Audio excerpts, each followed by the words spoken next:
gentlemen, and all participants of East Java Exploration, now we are going to the first session in the opening ceremony. It's welcome remark. I would like to invite the Rector of UIN Sunan Ampel Surabaya, Professor Masdar Hilmi PhD, to give opening remark and also officiate the program of East Java Explorations in UIN Sunan Ampel Surabaya. Ayyuhal mandubun al-hadirin wal-hadiratil kiram. Al-an sawfa nadkhul al-jalsatal ula min haflil iftitahi yakni at-tarhib. Natlubu bisidqin min mudiri Jami'ah Sunan Ampel Al-Islamiyah Al-Hukumiyah Surabaya Al-Ustadz Profesor Masdar Hilmi Al-Majistir liilqa'i tarhibihi wa iftitahi hadzal mu'tamar Java Exploration sanata 2020 miladiyah di Jami'ah Sunan Ampel Al-Islamiyah Al-Hukumiyah Surabaya. Okay, thank you very much. Assalamualaikum warahmatullahi wabarakatuh. Good afternoon, everybody. The Honorable, the Head of International Office, Ibu Fitriatin Yamin, with all her staffs and colleagues of the State Islamic University Sunan Ampel Surabaya, the Honorable all the deans, the superiors of this university, and ladies and gentlemen, all the participants of this program, that is the East Java Exploration Program. First of all, we would like to extend our gratitude to our God because we can host and we can see you all in this program. This is, of course, a great honor for us to host this program. We hope that you can benefit a lot from this program and can learn all materials that are available in this program, both the materials in relation to Indonesian culture and all the materials related to Indonesian Islams. Ladies and gentlemen, I think I have to let you know that we are all Indonesians, especially Indonesian Muslims who are living in Indonesia. We, of course, are very grateful due to the fact that we, Indonesia, is blessed with all features that are really positive and productive, especially in terms of the values and norms of Indonesian Islam. Why we are so grateful? Because at least we have three modalities. The first one is the modality of the biggest population of Muslims in the world.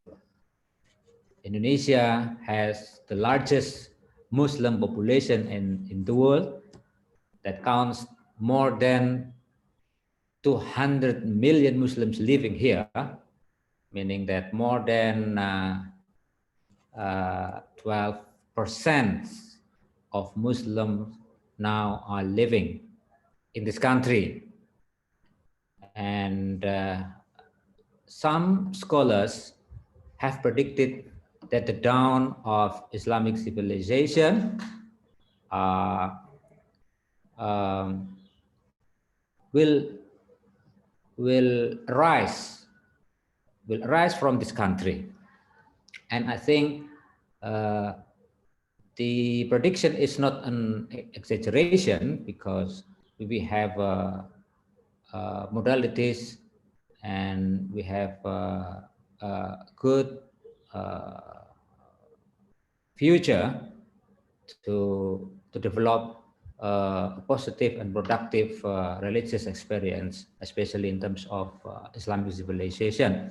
The second modality is anything related to indigenous values. Indigenous values that are coupled with Islamic values, such as religious tolerance, religious harmony, and there are so many local religious values that are in line with Islamic values and modernity. And the third modality is Islamic scholarship. In the past, we have so many Muslim scholars that are well known for Muslim scholarship and intellectualism, such as Mahfud At-Tarmasi and Nawawi Al-Bantani, and we have like Abdurrahman Wahid, the former president of the Republic of Indonesia, and also we have Cak Nur or Nur Khalis Majid as an international well-known Muslim scholar. That's why we are respected by nations all over the world as the largest Muslim country that has a very good future for Islam that is coupled with modernity, such as Islamic democracy, Islamic or religious tolerance, religious harmony, and so on and so forth. Ladies and gentlemen, in line with these features or with these modalities, we institutions like UIN Sunan Ampel Surabaya is one of the higher educational institution in this country that has missions to promote or to integrate three things. The first one is religious norms and religious values, and the second one is to promote the Indonesian values and norms, and the last one is modernity. We are trying to integrate those three values become applicable to this country, and we do hope that with these norms, with these values, we can promote to other Muslim countries all over the world.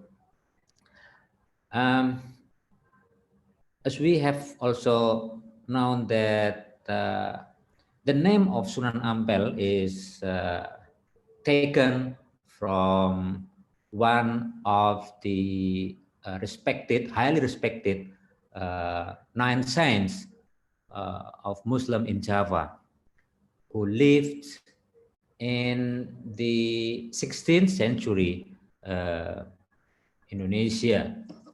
Sunan Ampel is the oldest Muslim saint and the pioneer of Islamization of Java.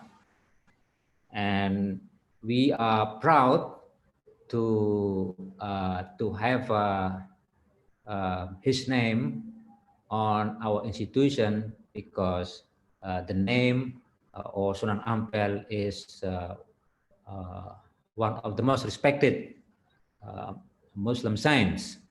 We have also 8 other saints like Sunan Kalijaga, Sunan Gunung Jati, and then Syarif Hidayatullah in Jakarta, and we have also Sunan Kudus, Sunan Muria, and so on and so forth. As a university, we are trying to integrate between Islamic sciences or knowledge and the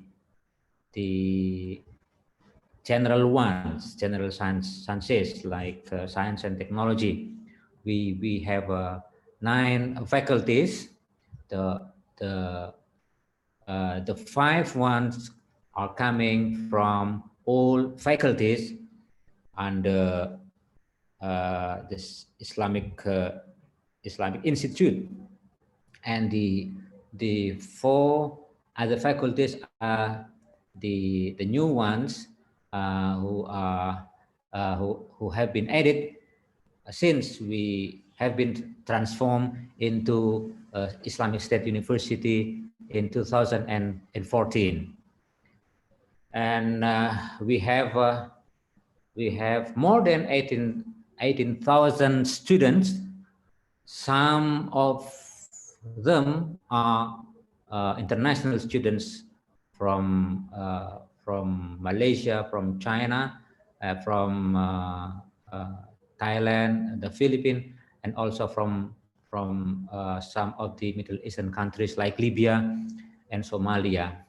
We are, of course, honored if you can spread the information of this university to all relatives in your own country, in your home country, that of course we welcome the international students from all over the world. We welcome all of the potential students who wants to study like Islamic sciences and modern sciences as well. So I think that's all that I can present to you with the hope that our God may give us blessings and help. Let's open officially this program. I think that's all. Assalamualaikum warahmatullahi wabarakatuh.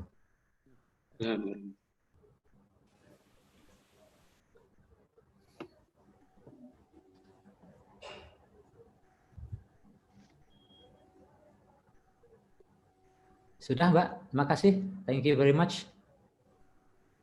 With the officially opening from Director of UIN Sunan Ampel Surabaya, East Java Explorations 2020 in UIN Sunan Ampel Surabaya, with the theme History and Indonesian Culture on Islamic New Year, is officially open. Ma'a iftitahi rasmiyan min mudiri Jami'ah Sunan Ampel Al-Islamiyah Al-Hukumiyah Surabaya, Tamal iftitahi is Java Exploration sanata alfain wa ishrina miladiyah bil maudu at-tarikhu wa thaqafatul Indonesia fi ra'si sanatal hijriyah.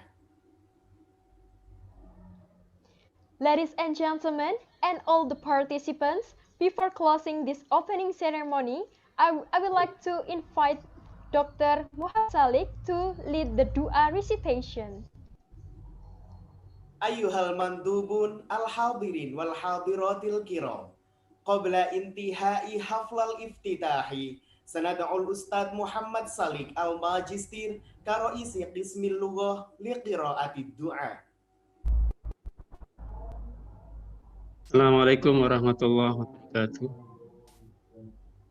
The Honorable Rector, ladies and gentlemen, Let's pray for a way to our gods. We hope that this meeting, this program will be successful, and we get a lot of useful knowledge of this program. And we hope that this program will be running well as our expectations. Bismillahirrahmanirrahim. Allahumma salli wa sallim ala Sayyidina Muhammad wa ala ali Sayyidina Muhammad. Alhamdulillahi Rabbil Alamin. Allahumma inna nas'aluka ilman nafi'a wa amalan saliha wa hifdan qawiyya wa fahman kamila wa aqlan salima. Birahmatika ya arhamar rahimin. Our Lords, I ask you for beneficial knowledge and good deeds and a strong memory and a perfect understanding and a sound intellect by your mercy. Allahumma anfa'na bima 'allamtana wa 'allimna ma yanfa'una. Our Lords, make useful for us what you have taught us and teach us knowledge that will be useful to us. Rabbana la tuzigh qulubana ba'da idh hadaitana wa hab lana min ladunka rahmah innaka antal wahhab. Our Lords, let not our heart deviate from the truth after you have guided us, and bestow upon us mercy from your grace. Verily, you are the giver of bounties without measure. Rabbana atina min ladunka rahmah wa hayyi' lana min amrina rasyada. Our Lords, grant us from yourself mercy and prepare for us from our affair right guidance. Rabbana atina fid dunya hasanah wa fil akhirati hasanah wa qina adzabannar. Walhamdulillahi Rabbil Alamin. Assalamualaikum warahmatullahi wabarakatuh. Alhamdulillahirabbil alamin. We have now come to the end of the opening ceremony of East Java Explorations in UIN Sunan Ampel, Surabaya. On behalf of the committee members, I want to express my gratitude to all participants for attending this opening ceremony. Once again, I hope you all enjoy the program of UIN Sunan Ampel, Surabaya. For the next session, Ibu Fitri will lead the program. Thank you. Alhamdulillahirabbil alamin. Nantahi min haflil iftitahi hadzal barnamij yakni East Java Exploration sanata 2020 miladiyah bin niyabah an a'dha'il lajnah. Awaddu an ashkura jami'ad duyuf wal mandubinal kiram alladzina hadaru haflal iftitahi. Watamannakum an takunu mustamti'ina bi baqiyati yaumikum bil mu'tamar fi hadhil jami'ah Jami'ah Sunan Ampel Al-Islamiyah Al-Hukumiyah Surabaya. Li barnamij tali faltatafaddali ila Ustadzah Fitri liqiyadatil barnamij. Syukran, wassalamualaikum warahmatullahi wabarakatuh. Warahmatullahi wabarakatuh. Thank you, Alia and Rifai. Assalamualaikum warahmatullahi wabarakatuh. Good morning, good afternoon, and good evening to all participants of East Java Exploration 2020. And ladies and gentlemen, welcome to UIN Sunan Ampel, Surabaya. It's an honor to have you all here in UINSA. Before we go further to the main program of East Java Exploration in UINSA, I would like to invite you all towards a video of East Java Exploration 2019. At the time, the participants were from Western Australia universities, and they visited UINSA to learn about Islamic education or pesantren education. Let's watch the video.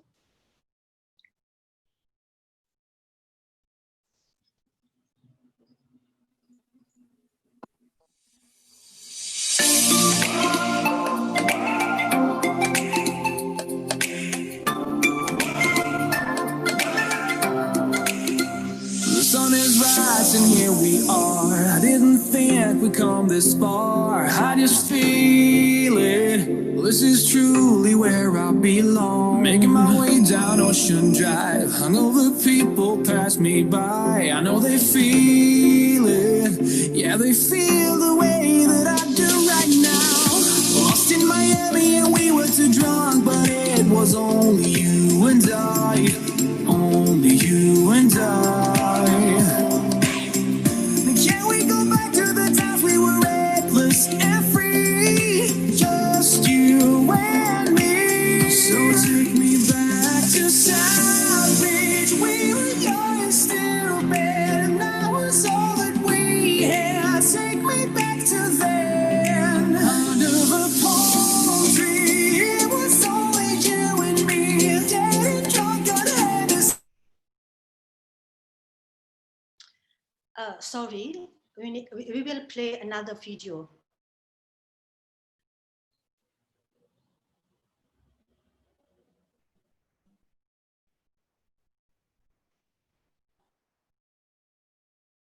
Gandhi.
Welcome back to the main season. Sorry for the technical problem.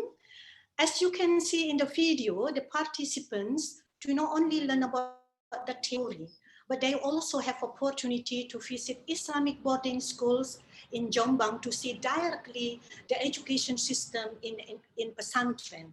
For today's programs, you are going to learn different topics. As you may be aware that yesterday was Islamic New Year. So that's why today you are going to learn about the history and Indonesian culture of Islamic New Year. I would like to invite Ibu Nur Fitriatin to give a brief overview of today's program.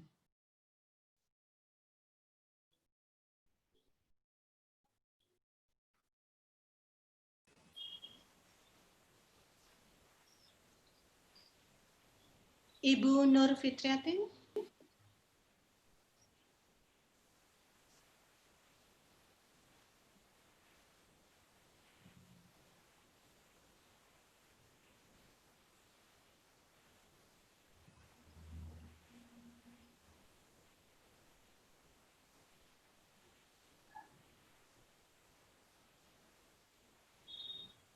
Ibu Nur Fitriatin.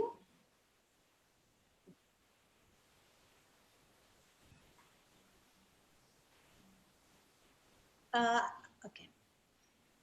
I cannot hear your voice. Maybe I have to take up. Hello? Okay, yeah, it's clear Hello? now. Clear. It's clear now. Yeah, okay. Assalamualaikum warahmatullahi wabarakatuh.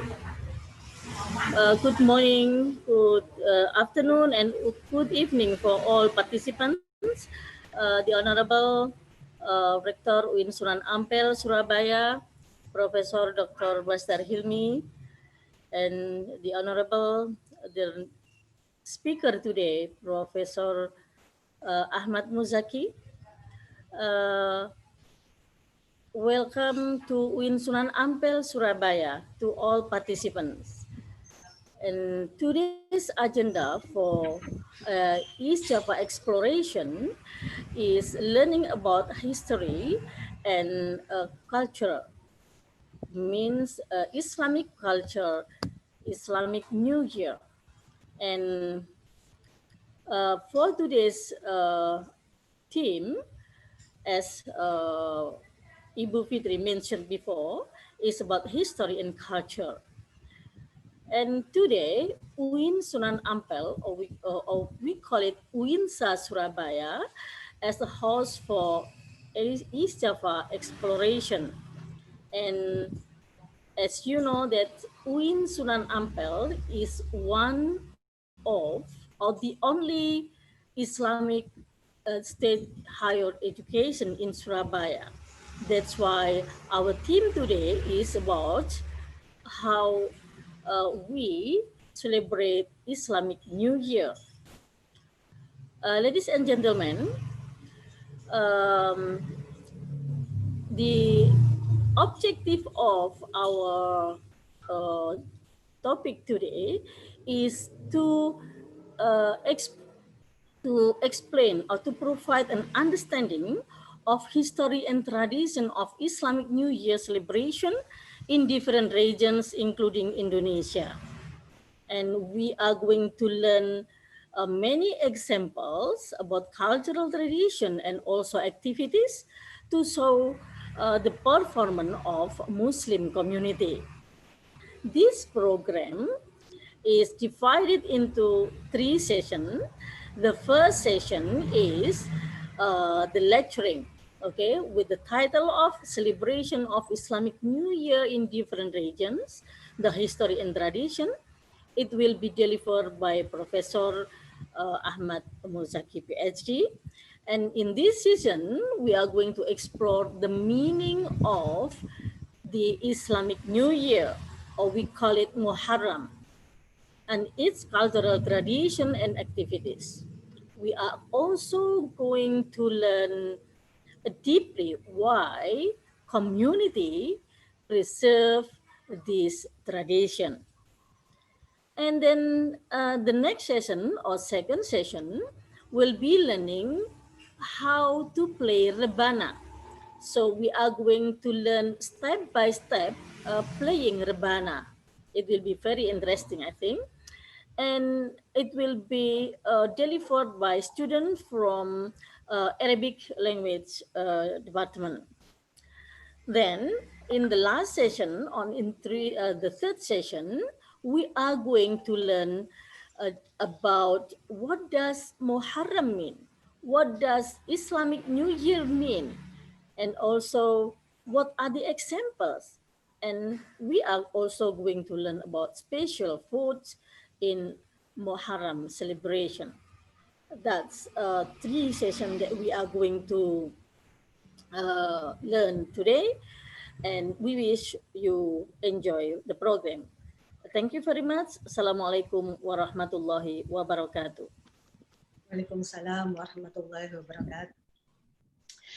Thank you, Bu Nur Fitriateins. I believe all the participants know what you expect in today's programs.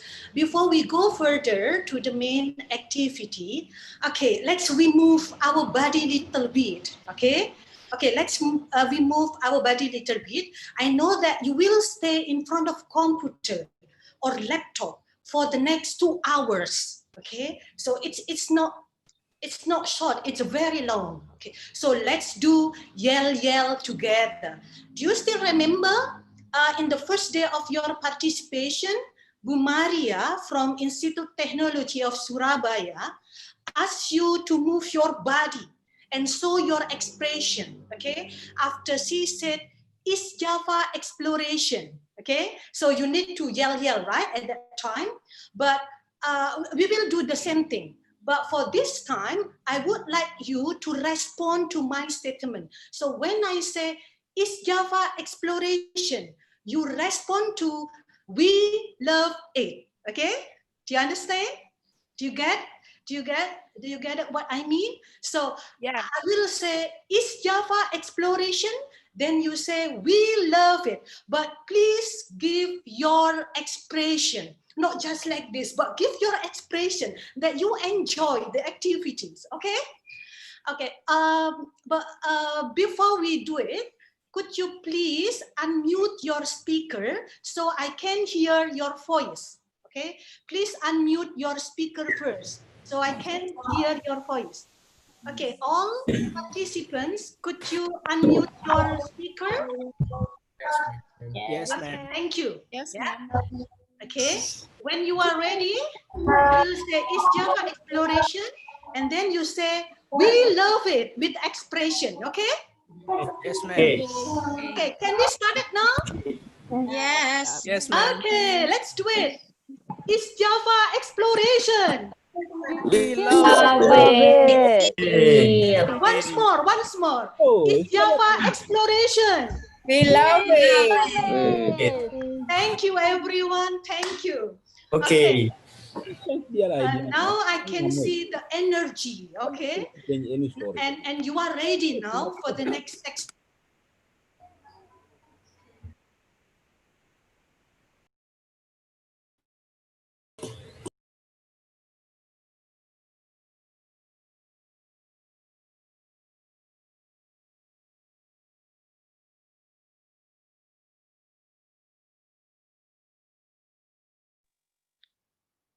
Frida, we can't hear you. I think you mute your microphone.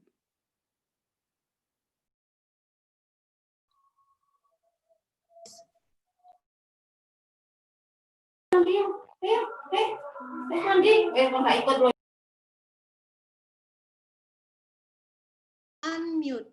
All right. Sorry, there's something wrong with my speaker. Okay. Can you hear my voice? Yes. Yes, ma'am. Okay, thank you.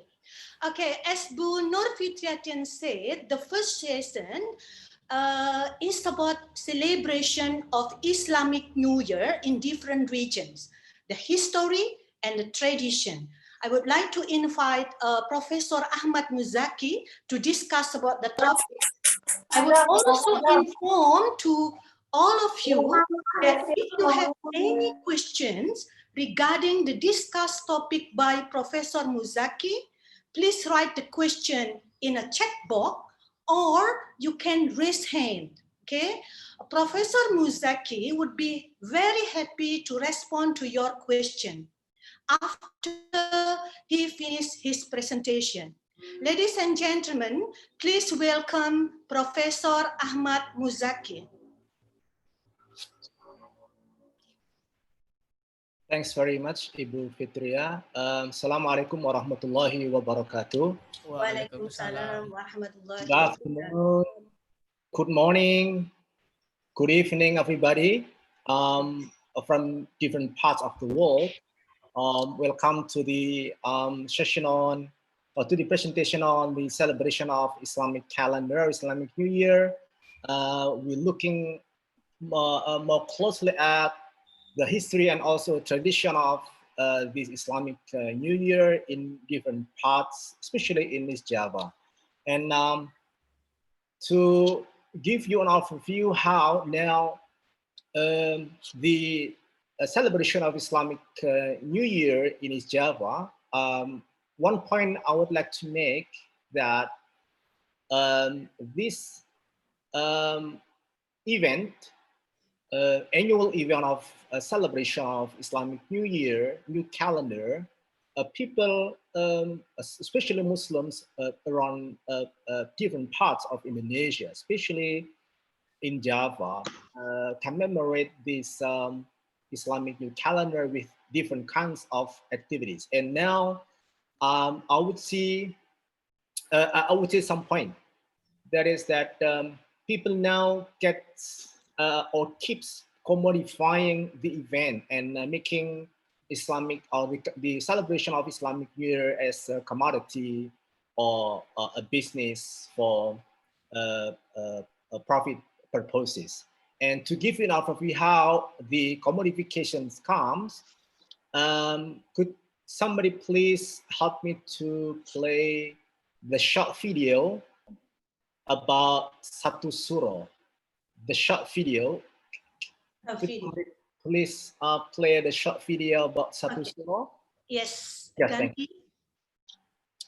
Could you help to play the video?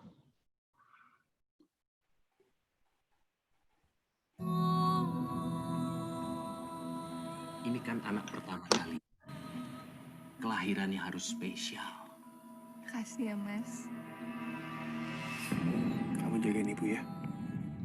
Jangan rewel kalau ayah lagi nggak ada.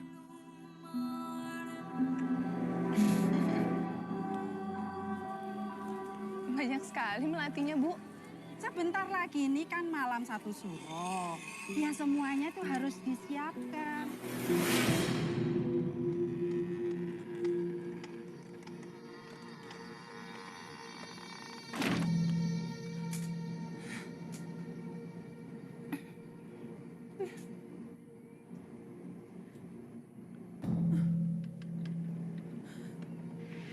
Siapa di situ?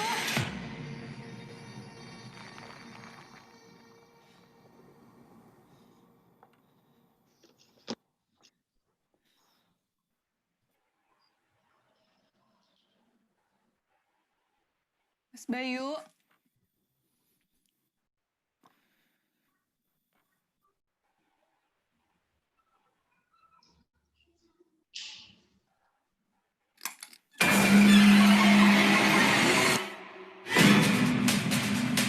Ninda?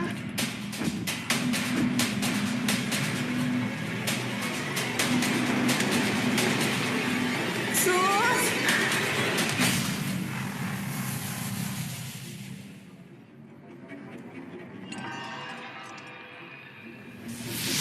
Rumah sakit yang Mas maksud itu, banyak orang yang mati terbakar.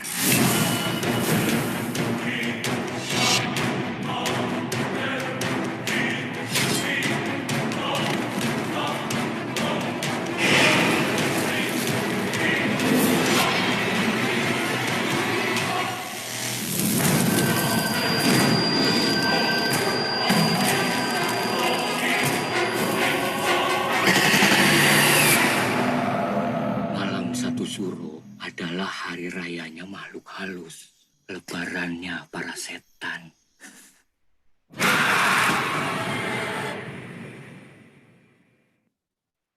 Okay, thank you.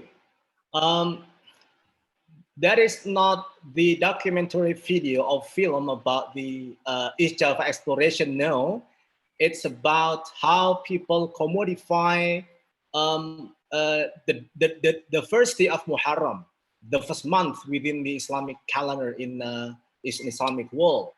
And Satu Muharram is the day, the day number one of Muharram is the day, and people starting from, let's say, yesterday and the day before celebrated very much in different parts of Muslim world. And at the end of the slots of the trailer of the film Satu Suro, you would see, let's say, the message that the first day of Muharram is about supernatural things. It's about Satan's holiday and the like. People now take benefits from the moment to get their purposes for different reasons. And let's move away from the video. I will back to the content of the video in the following slide. But now I would like you to move away from the video to the history of Islamic New Year Islamic calendar. Next, please. as you probably be aware, Islamic calendar, you may call in Arabic at-taqwim al-hijri. At-taqwim means a calendar, hijri means hijriya. And that is why Islamic calendar, at-taqwim al-hijri, you may call it with different names. The hijri, the lunar hijri, or Muslim or Arabic calendar. Why people call Arabic calendar? Because different parts in Arab world use the at-taqwim al-hijri Islamic calendar as their formal calendar for the activities around for the whole year.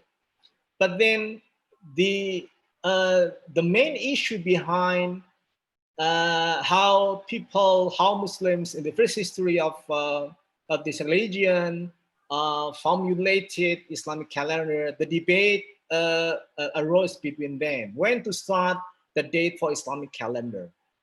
For some, they proposed that the Islamic calendar can be started from the birthday of the Prophet Muhammad. But then some others no, because we have no, let's say, jurisprudence, Islamic jurisprudence to commemorate someone from the birthday of the life.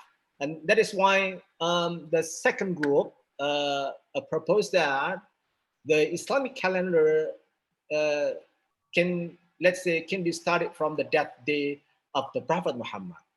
And people keep talking about this and arguing one to another to get the best date to determine how to start Islamic calendar. And then it was the second Caliph, Umar ibn Khattab, then came to the forefront, proposing and also coming with an idea that the Islamic calendar must be better if we start from the date of the Prophet Muhammad's hijrah from Mecca to Medina. Hijrah means in the past, in the former history of Islam, the Prophet Muhammad moved away from Mecca to Medina for Islamic preaching, for delivering Islamic teachings to the local people in Medina.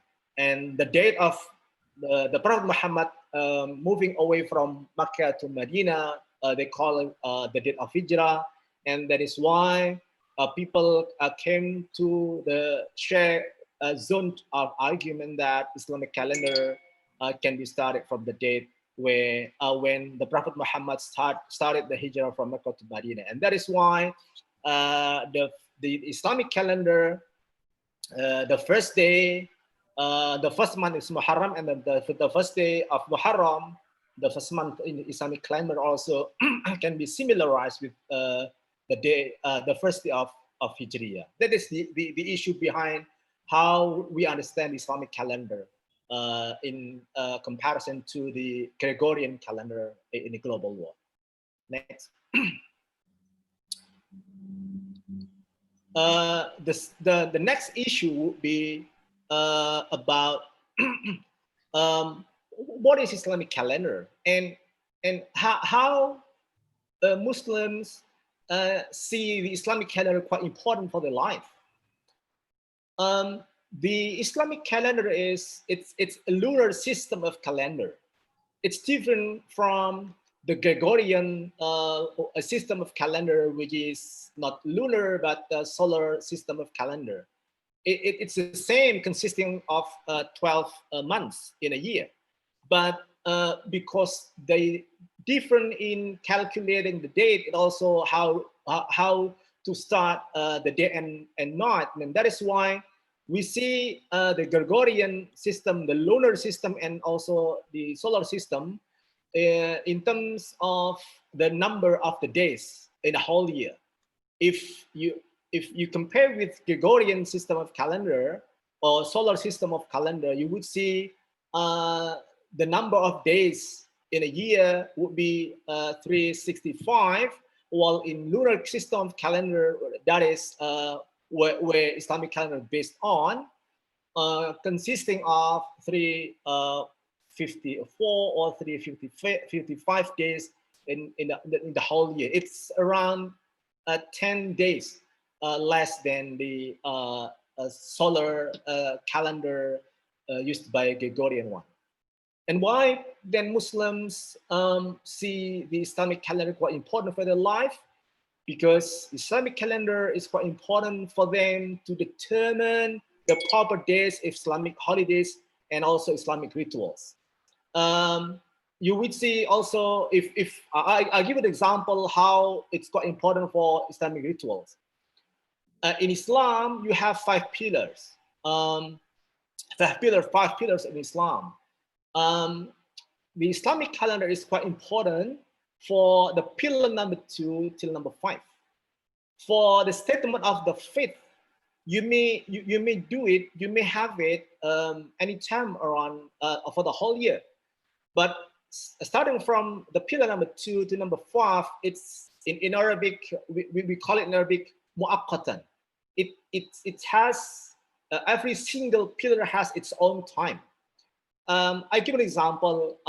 Number 2 and number 3, it's let's say rising within the Ramadan, and you probably aware a day before Ramadan or 2 days before Ramadan, people come to the mountain, to the hilly lands, or even to the beach to see how the hilal at that date. So people can then determine whether the day after that day, let's say, that is the start of the Ramadan or not. So people use the Islamic calendar to determine the rituals for fasting and also for zakat. And also happens to the pillar number 3, number 4, and number 5. And people, let's say, use the Islamic calendar not only for the annual ritual, but also for daily ritual. Let's say for prayers, people refer always to determine time for every single prayer, whether the dawn prayer, the mid-moon prayer, or let's say the sunset prayer and the like. So people refer to the time. But that is why time in Islamic calendar is quite important for people, for Muslims in everyday life. Okay, to give you a better understanding how the Islamic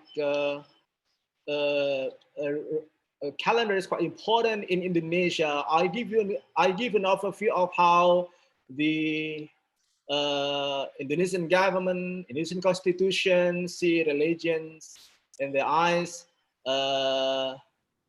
within the community. Next one.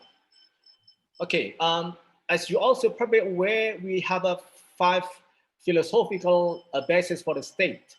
We call it Pancasila, and you also see the first sila, the first principle of Pancasila is deals with belief in the one and only Almighty God.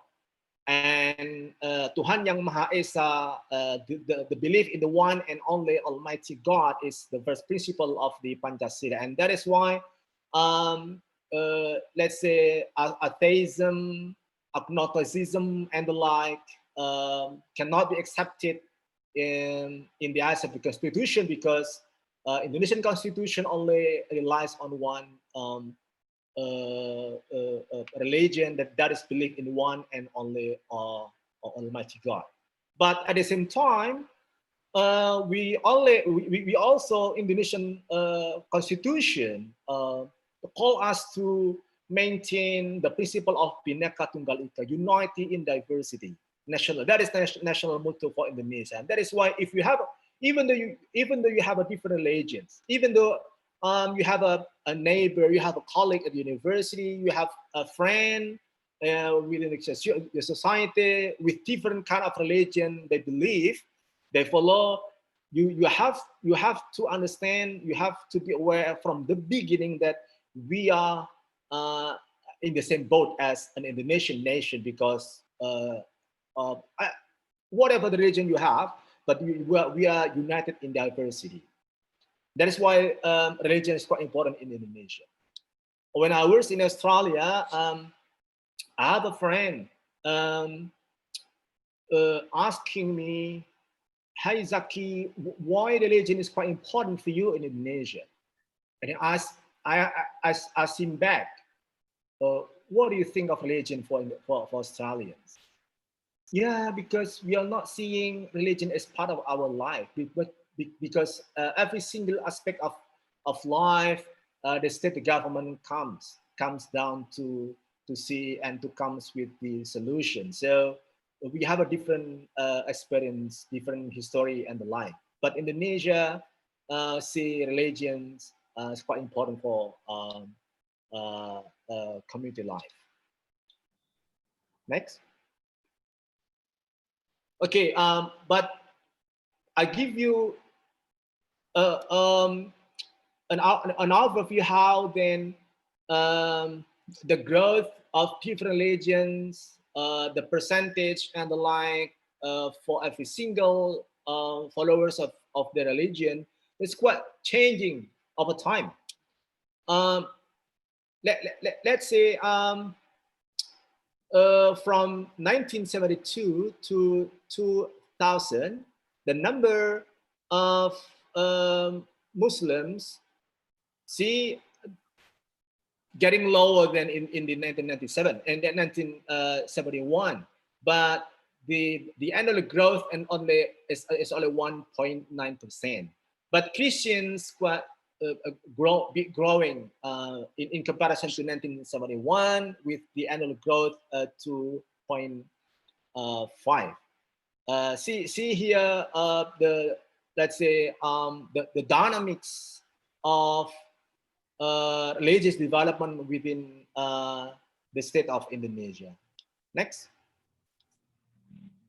Now I give you a better understanding of how every single province in Indonesia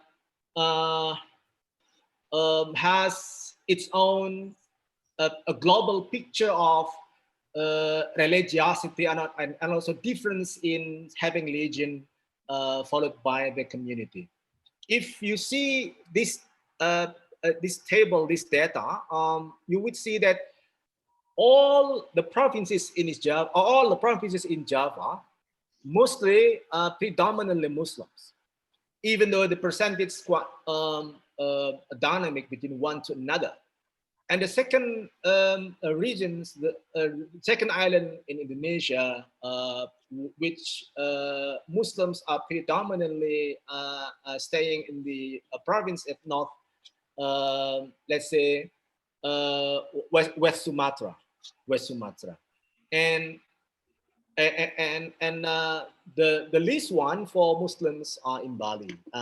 But we see the case of Bali and Jakarta, it's quite interesting to see, because if you compare Jakarta and Bali, the percentage of Jakarta for Muslim is 85.7, while for Hindus in Bali 87.44, while the Muslims in Bali 10.3, and Christianity in Jakarta at 10.0. So that is the dynamics of religious development within each province in Indonesia.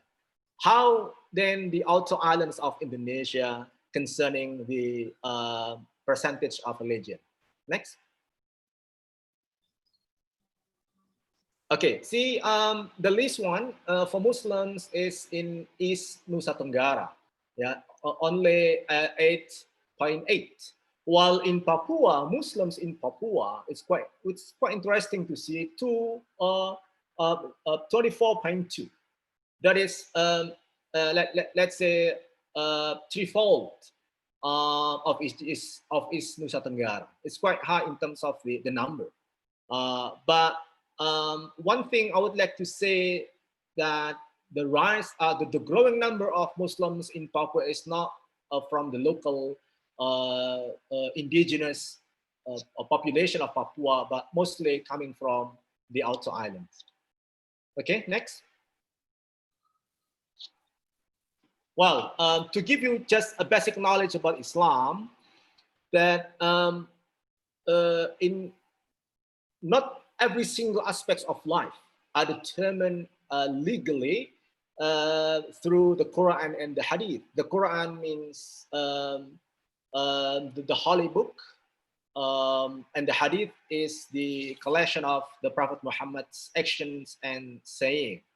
Not all aspects of legal life in Islam are regulated or postulated through the Quran and Hadith, and some others also by the Muslim scholars, by ulama. That is why in the third part of this slide, I put the great superstructure of interpretation and legislation also built up by ulama. And the celebration of Islamic calendar, let's say Islamic calendar as the case. Islamic calendar, you can't find Islamic calendar in the Quran. You can't find Islamic calendar in the Hadith. You find the Islamic calendar from the Muslim scholars, and because the one and the only Muslim scholar who defined who designed and also determined the date of Islamic calendar was the second Caliph, Umar bin Khattab. That is one of the examples in Islamic tradition. Next.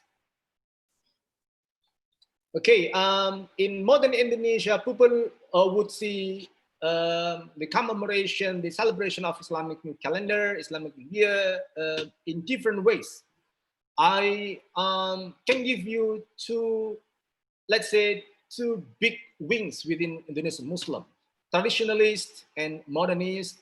Traditionalist, let's say, can be represented by followers of Nahdlatul Ulama, in which Nahdlatul Ulama would see Islam and local tradition as the celebration of Islamic New Year's and the life a part of the religiosity. But for modernists, bestly represented by Muhammadiyah and also other wings of Muslim modernist groups, would see the local tradition and Islam is not quite apple to apple comparison, or even let's say can be incorporated into one unless you have to refer to the Quran principle. And also another wings of Muslim groups are let's say Wahhabism, Salafism. That is, they refer too much to Arab tradition rather than to the local tradition of Islam. That is why they're not quite appreciative of local tradition in Indonesia. They refer back to what they have in the Arab society. Next. Okay, how people then celebrate the night and day of Muharram, the first day of Islamic calendar. The first one is for self-reflection through doing the fasting and also spiritual chanting. I give you here the copy of how the two du'as. The first du'a, Muslims recite the du'a at the last day of the Islamic New Year. And the second part is people or Muslims recite the dua in the first day of Muharram. So people would see the night and day of Muharram as part of the self-reflection, and that is why they strengthen their spirituality through fasting and also religious chanting into God. Next. And there is the first one is quite common for santri, for Muslims living in pesantren, for Muslims studying in pesantren, for Muslims living in surrounding areas within the pesantren. The second option, the second kind of celebration of the night and day of Muharram is, I would say this is quite popular, quite let's say quite common for the lay Javanese people. They would understand the transition between the last day to the first day of Islamic calendar as part of their interest to strengthening mythical power through non-religious rituals. you would see here people, then it's like they combine they combine the understanding of Islam with different kinds of non-Islamic rituals and the like, and they mixed in into one just to get benefit from the transition between the night and day of the second one, the day one of Muharram. Next one. The third option, I would say that the celebration of night and day for the third groups of people is to get the balanced relation between man and nature through cultural festivals. You would see here in Yogyakarta, you would see the celebration through Mubeng Benteng. People keep let's say walking around the Keraton Yogyakarta castle and get some benefits from, and let's say blessing from let's say they call the revered individuals from the Keraton Yogyakarta. And to the east, you would see also how people in Surakarta celebrate the night and the transition of Islamic calendar through Kirap Kebo Bule. Why people call Kebo Bule? Because Kebo is buffalo, Bule is quite white. So because the buffalo, the color about the buffalo is white, that is why they call it Kebo Bule. And see in the picture, people come with the buffaloes, with the animals and the like to the common ground in the downtown of Surakarta. And also the same thing happens to Bengkulu, Bengkulu in Sumatra, and also Leduk Suro. Leduk means like a drum, big drum in Magetan in East Java, and Hoyak Tabu in Pariaman in West Sumatra, and Gerebek Suro. One point I would like to say that people commemorate and also celebrate the transition of the first day of Muharram and also the last day of Islamic calendar through cultural festivals by coming down to the nature, coming down to get the balance relation between the self and also the nature. Next. Okay, can anybody now open up the Google Apps? Could you please open up your Google Apps? And then, okay, the question is, could you please do browsing through Google? The question is, who initiated the integration of Javanese calendar into Islamic calendar? If somebody got the answer, please unmute the microphone. Who initiated the integration of Japanese calendar into Islamic calendar? And why? And they call the first day of Muharram is identical with the first day of Surah. Anybody gets the answer?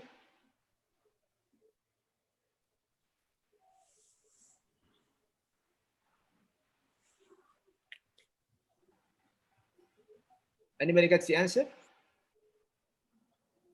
Oh, Salsabila, it's Sultan Agung. Nice. Thank you, Salsabila. It's Sultan Agung. Anybody knows who is Sultan Agung?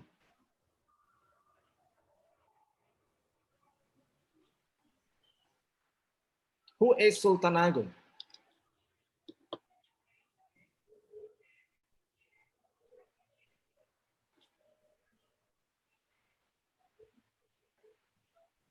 Okay, anybody gets the answer?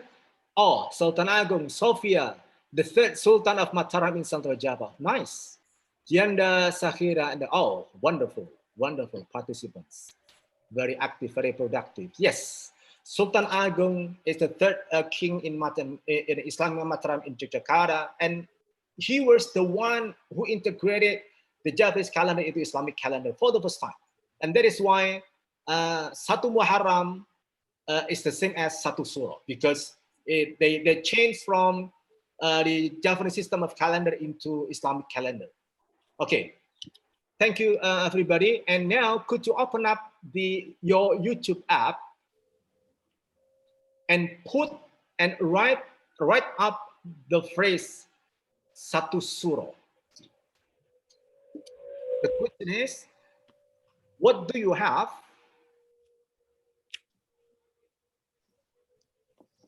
at the wall of the screen of YouTube? Okay, satu suro. Do you have you see some quite videos, right? Films or videos in YouTube. But the question is, can you identify the ideas of the video on satu surah? Means satu Muharram, right? Can you identify the ideas promoted by those videos on satu surah? What are they about? Okay, about myth. All right. Ibu Nur Putriatin, about myth. Anyone else? Imron Haris raise hand, Pak. Okay, Imron Haris. Imron Haris. Okay, you may guess. Gandhi, could you please unmute Imron Haris, our co-host? Imron Haris. Pak Imron, do you want to say something? Okay. Dianda, Fakhira, people connected one surah with bad luck. Nice guy. Bad luck. So people, let's say, celebrate satu surah for the purpose of getting the luck, for the life. Okay, good. Thank you, Dianda, Fakhira. All right. Thanks, everybody. You would see now how people then relate the issue of, or the transition of the last day of Islamic calendar into the first day of Islamic calendar. We call it satu surah, satu Muharram, with satu surah. And they identify satu surah as part of the best momentum for the life, to go away from the bad luck to the good luck for their life. So in this case, we see how people keeps narrowing down the meaning of satu Muharram with identifying the let's say understanding of Islamic calendar into the bad or a good luck for their life. Okay. Next.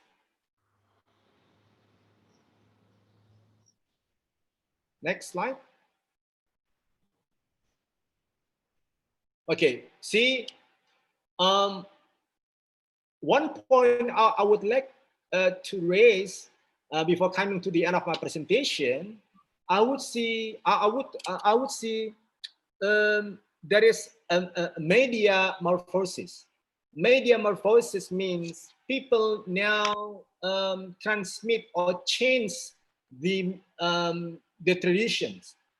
In the past, people celebrate the transition between the last day and the first day of the first day within Islamic calendar by doing the fasting, strengthening their religiosity through religious chanting, and also some parts of people going to the mountain and the like to get some benefits for their economic purposes. Now, people commodify the issue, because every single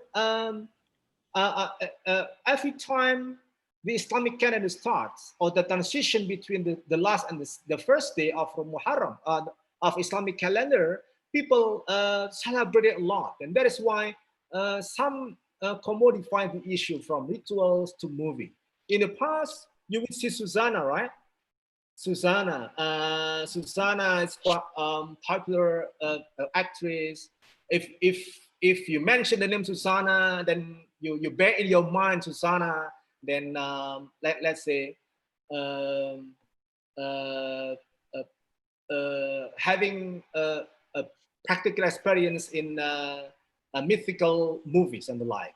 And then in 2 years ago, Citra Kirana then also get involved in mythical movies about Satu Muharram, about Satu Suro, and the movie is called Satu Suro. So it's a kind of media morphosis behind the transition of Islamic calendar in Indonesian, or especially in Indonesian Muslims in this country.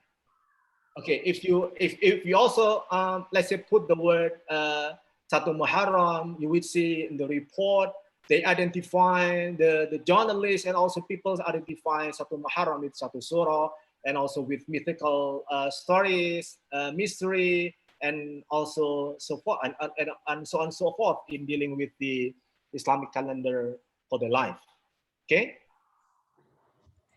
Next. Well, it just released in Jawa Post, one of the biggest Indonesian newspapers. It was reported. Reported yesterday that during the pandemic COVID-19, then the government closed some tourist destinations. Say for example, in Central Java, people go to Gunung Kemuning. Gunung Kemukus. Gunung Kemukus is the name of the mountain in Sragen. People go to the mountain just to get some economic benefit for their life. And also, if you go to Malang, then you see Gunung Kawi, and so on and so on and so forth, and so forth. And also in Nganjuk, you would see let's say some tourist destinations, and the local government then see that they deployed the military and also the police men just to block people from coming to the tourist destinations for pandemic reasons. So for this year, the celebration of Islamic calendar is not quite high in comparison to the previous ones. Okay. Thank you, everybody. And if you have any questions, really please to have it, and also to answer if I can. Thank you, Ibu Fitri. Thank you, Prof. Zaki. We have 7 questions from the participants. You may answer some of them. I will start with 2 questions first. Is it okay? Yeah, okay. Okay.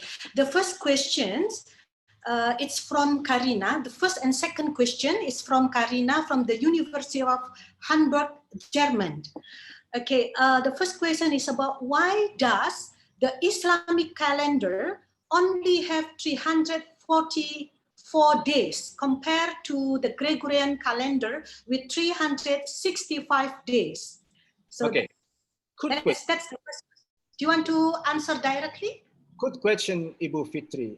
In Islamic calendar, they start calculating the date from the afternoon. Yeah, because they base the calculation of the date through lunar system. Okay.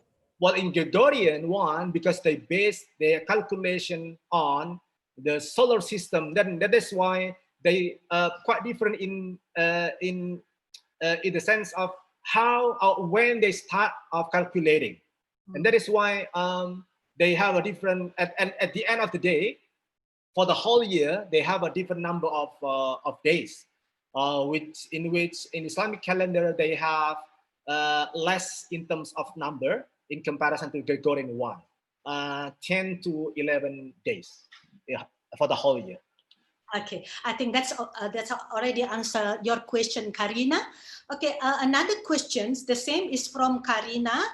what about the people that believe in several gods? Doesn't the first principle of Pancasila apply to them as well? Okay, formally, constitutionally, legally, Indonesia only recognized one belief in one Almighty God. Okay, that is why, let's say, in the name of the Constitution, the Indonesian government only recognized 5 religions plus one Confucianism. Confucianism recognized in the era of Sukarno in 1960s, and then de-recognized by Suharto in 1975, but then also recognized again by the President Abdurrahman Wahid in 2000, and that is why now 5+1 for the formal and legally recognized religion. So in Indonesia, legally, if you have more than, let's say, belief, you have no room in the eyes of the Constitution. Okay. Okay, thank you, Prof. Zaki. And the next question is from Salsabila from Universitas Negeri Malang. Is there any differentiations and similarity in other Islamic country to celebrate first Muharram? Could you give me an example of it? Yes, yeah. Let's say as I probably referred to in the middle of my presentation, because let's say when to start the Islamic calendar, people debated at the beginning from the initiation. Yeah, 3 groups. The first one proposed to start from the date of the birth date, the death date, and then also the second one is from Hijrah. That means that from the beginning, Islamic calendar is not something getting the regulation, also postulation from the Holy Quran, from the Hadith, and that is why people would see Islamic calendar is not quite let's say it's not something given from the Holy Book, and that is why it's the area of ijtihad, the area of with the area where a room for difference in understanding, also practicing Islam is quite open in this case. And if you see how Muslims outside Indonesia, in the Middle East, for example, you can't find people, you can't find Muslims in Middle East commemorate or celebrate Islamic year as precisely what Muslims in Indonesia have. Let's say, for example, go to the mountain, because Middle Eastern countries, they don't have mountain, right? Yeah. They do not go to the beach, and they do not go, let's say, by mythical stature, their mythical powerful life. It's quite different. So that is why, if the question is what the essence of difference between Muslims in Indonesia and also around the world, they're quite different. They're quite different in understanding and also practicing the celebration of Islamic New Year. Yes, so there is a differences. Okay, thank you, Prof. Zaki. Do you want to answer another questions? Because we still have like 4 other questions. No worries. Yeah. Okay. Yeah, this is interesting question.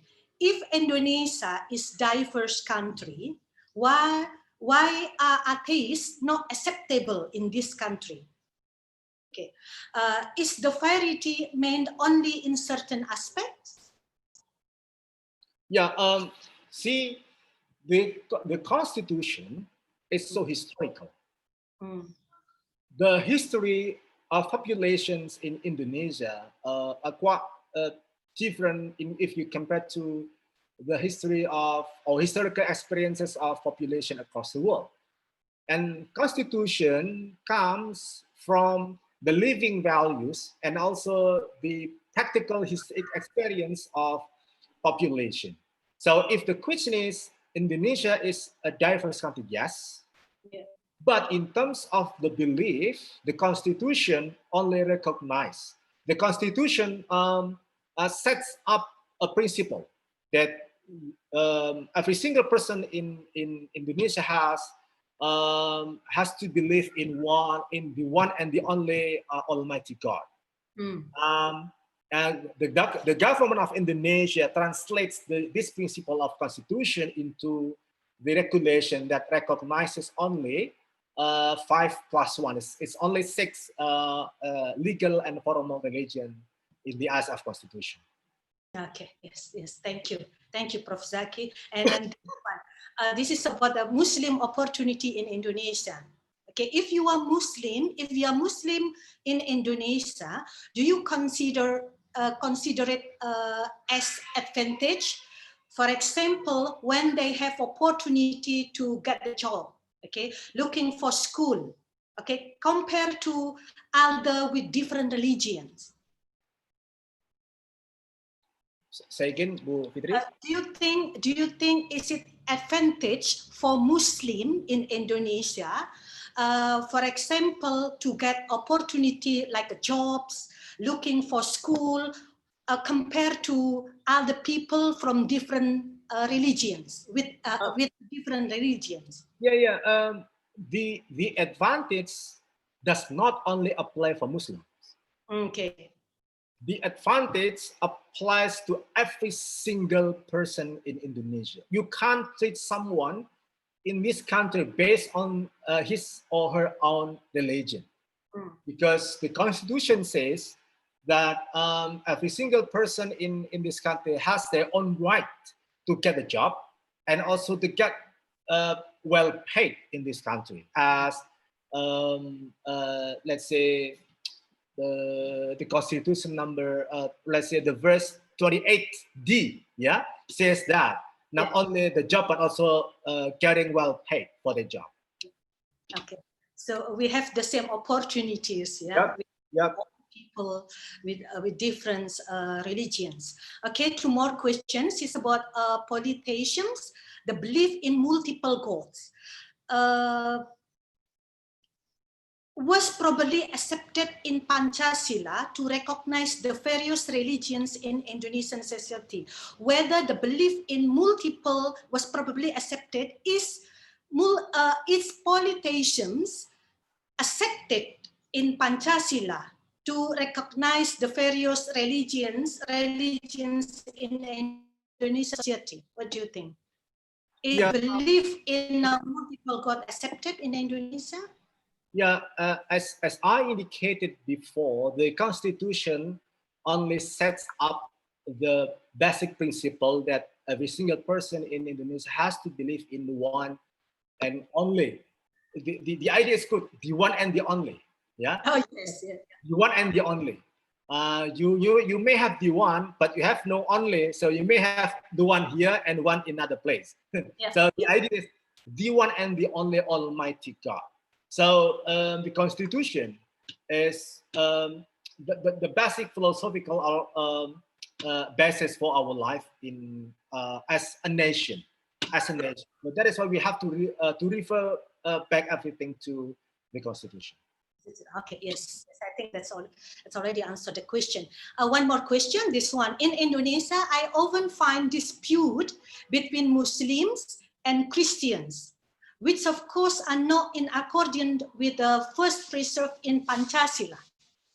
As happened a few days ago, where there are some Muslims who do not accept the independent banner design that has an image resembling a cross. Is this an act of intolerance towards other religions? Okay.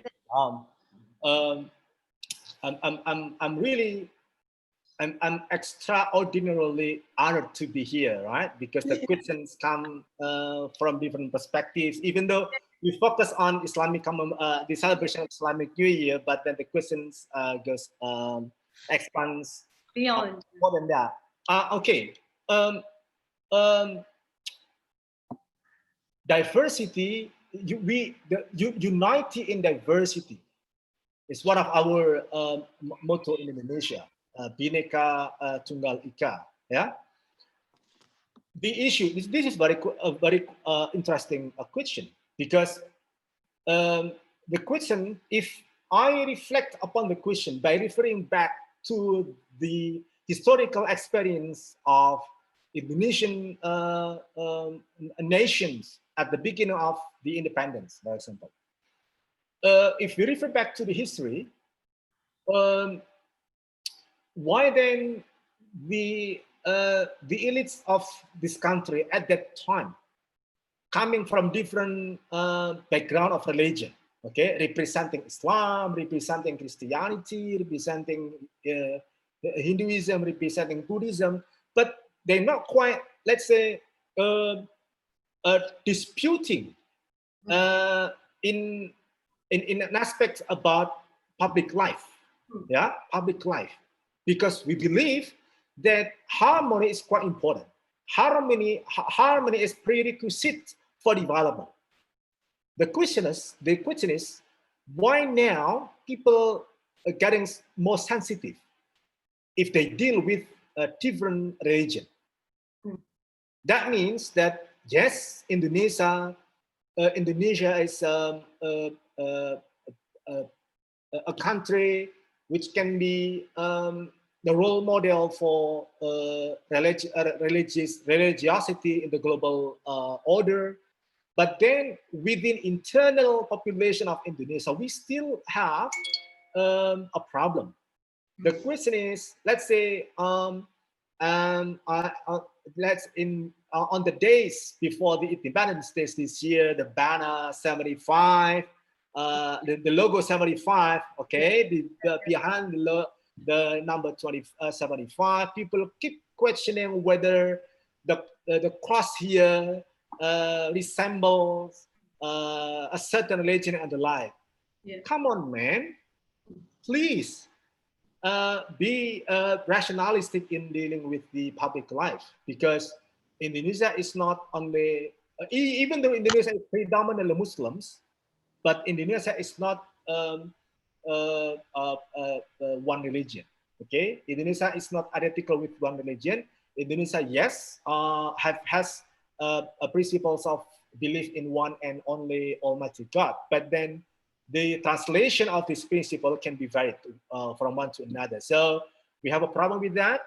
So our job is how to secure our nation from a certain understanding, attitude, and also a practical experience of getting more easily sensitive against other religious. So we are in the same boat. We are Indonesian. We are Indonesian. We live in one country. We share our common ground. So different religion cannot be taken as a reason to do intolerant practices. Okay.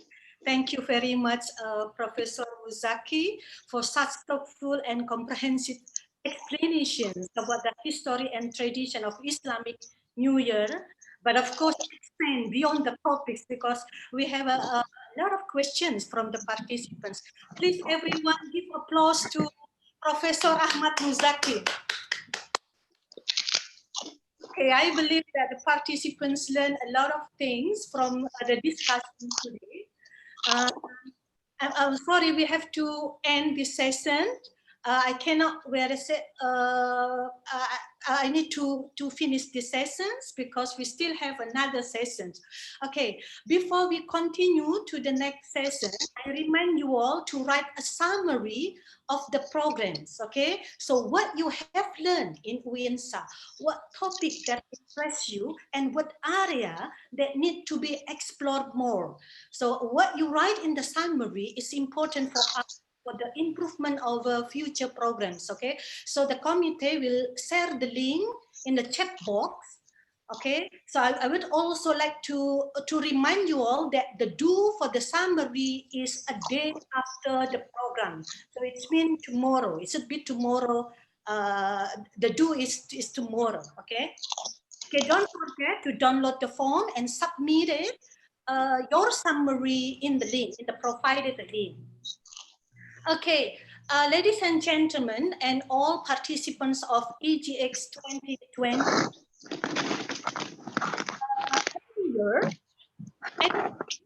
This program is brought to you by the International Office, collaborating with Arabic and English Teaching Department. Okay, I would like to invite you towards a video profile of the two departments. Okay, while we play the video, a profile video for about 10 minutes, could you please grab an instrument or tool that can produce a sound, okay? Because after this, you all are going to learn how to play rebana. So you need to grab the instrument, okay, to play on it. Because we are going to practice rebana. You need something, okay? Please grab something from your kitchen, such as cane, okay? I give you an example. This is the cane. Okay, it can produce the sound. So you can grab the can. This is the place for my biscuit, or you can grab a plate or a basket, anything that can produce a sound. Okay, with a circle shape or round shape. Okay, please grab something for your instrument to practice rebana. Okay, ladies and gentlemen. While the participants take the instruments, let's watch a video profile of Arabic and English teaching departments.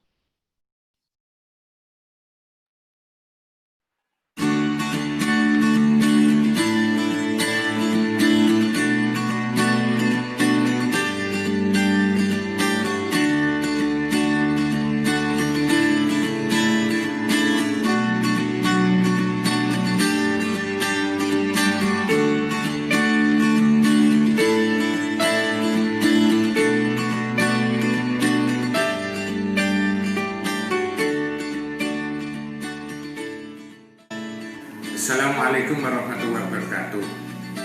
Fakultas Tarbiyah dan Keguruan merupakan salah satu dari 9 fakultas yang ada di Universitas Islam Negeri Sunan Ampel, Surabaya. Selaku Dekan Fakultas Tarbiyah dan Keguruan UIN Sunan Ampel, Surabaya, saya sampaikan bahwa visi dari Fakultas Tarbiyah adalah menjadikan Fakultas Tarbiyah dan Keguruan yang unggul dan kompetitif bertaraf internasional, yang memiliki misi 1. Menyelenggarakan pendidikan dan pembelajaran di bidang pendidikan Islam, pendidikan bahasa, dan pendidikan sains yang profesional, akuntabel, serta berdaya saing internasional. Yang kedua, mengembangkan penelitian di bidang pendidikan Islam, bahasa, dan sains yang kompetitif dan inovatif yang relevan dengan kebutuhan masyarakat kita. Yang ketiga, mengembangkan pola pemberdayaan masyarakat yang religius di bidang pendidikan Islam, bahasa, sains yang berbasis penelitian.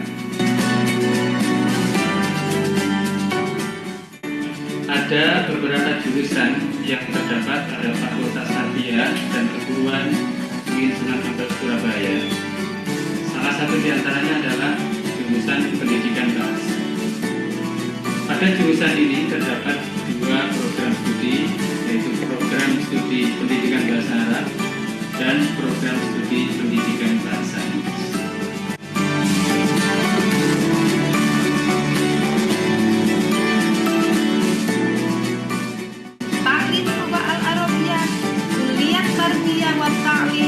Jami'ah Sunan Ampel Al-Islamiyah Al-Umumiyah Surabaya Ingbar Ru'ya wal Fiksa Ru'yatuhu Markas Ta'lim wa Al-Arabiyah Al-Mutafawwid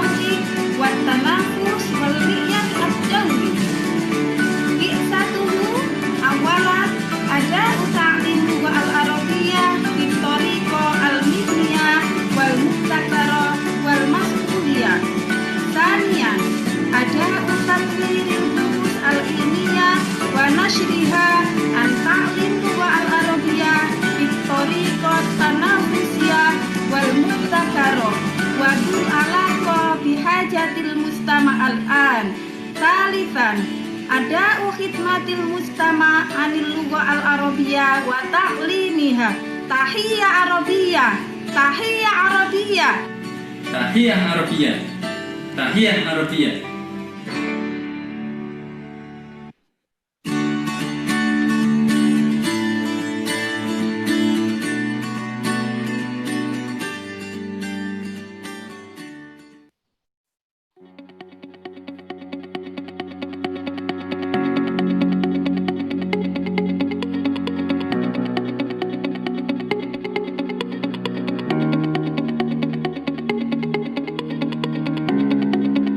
English Language Education Department is one of the majors offered by State Islamic University of Sunan Ampel, Surabaya. Surabaya is the capital city of the East Java province. It's also becoming the largest metropolitan city in the province. Surabaya is the second largest city in Indonesia after Jakarta, which is the center of business, commerce, industry, and education in the East Java region. Assalamualaikum warahmatullahi wabarakatuh. Visi kami adalah sebagai Fakultas Tarbiyah dan Keguruan yang unggul dan kompetitif bertaraf internasional. Kami mempunyai misi untuk menyelenggarakan pendidikan dan pembelajaran di bidang pendidikan Islam, bahasa, dan sains yang profesional, akuntabel, serta berdaya saing internasional. Mengembangkan penelitian di bidang pendidikan Islam, bahasa, dan sains yang kompetitif dan inovatif, serta relevan dengan kebutuhan masyarakat global.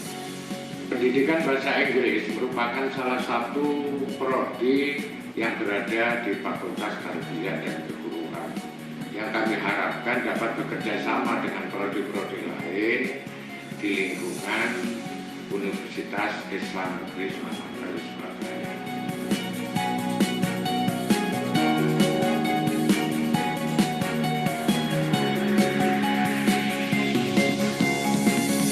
Language Education Department coordinates Arabic and English education and teacher training department and conduct quality assurance, monitors, and evaluates not only the teaching and learning, but also research and community engaged programs in the two departments to ensure that every program supports the achievement of the missions of the Faculty of Tarbiyah and Teacher Training.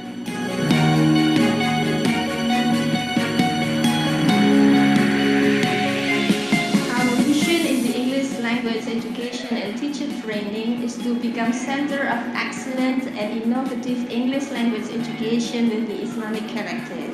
With this vision, we have the mission to conduct excellent and competitive teaching and training for pre-service English teachers, particularly on teaching and learning media and integration of Islamic values, to conduct research on English language and English education which are adaptive and responsive toward the development of education, and to carry out community-engaged program for the professional development of English teachers.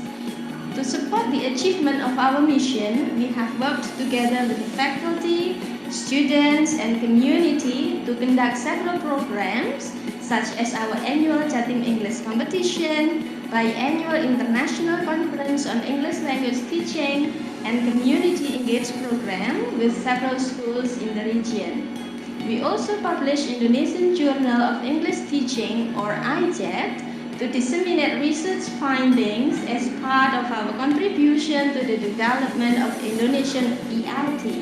In the teaching and learning process, we have also incorporated the use of technology and have integrated service learning program and research-based teaching to cater our student needs and to provide them with the hands-on activities and experiential learning to better equip them with the knowledge and skills needed to play a role in English language teaching in this global context.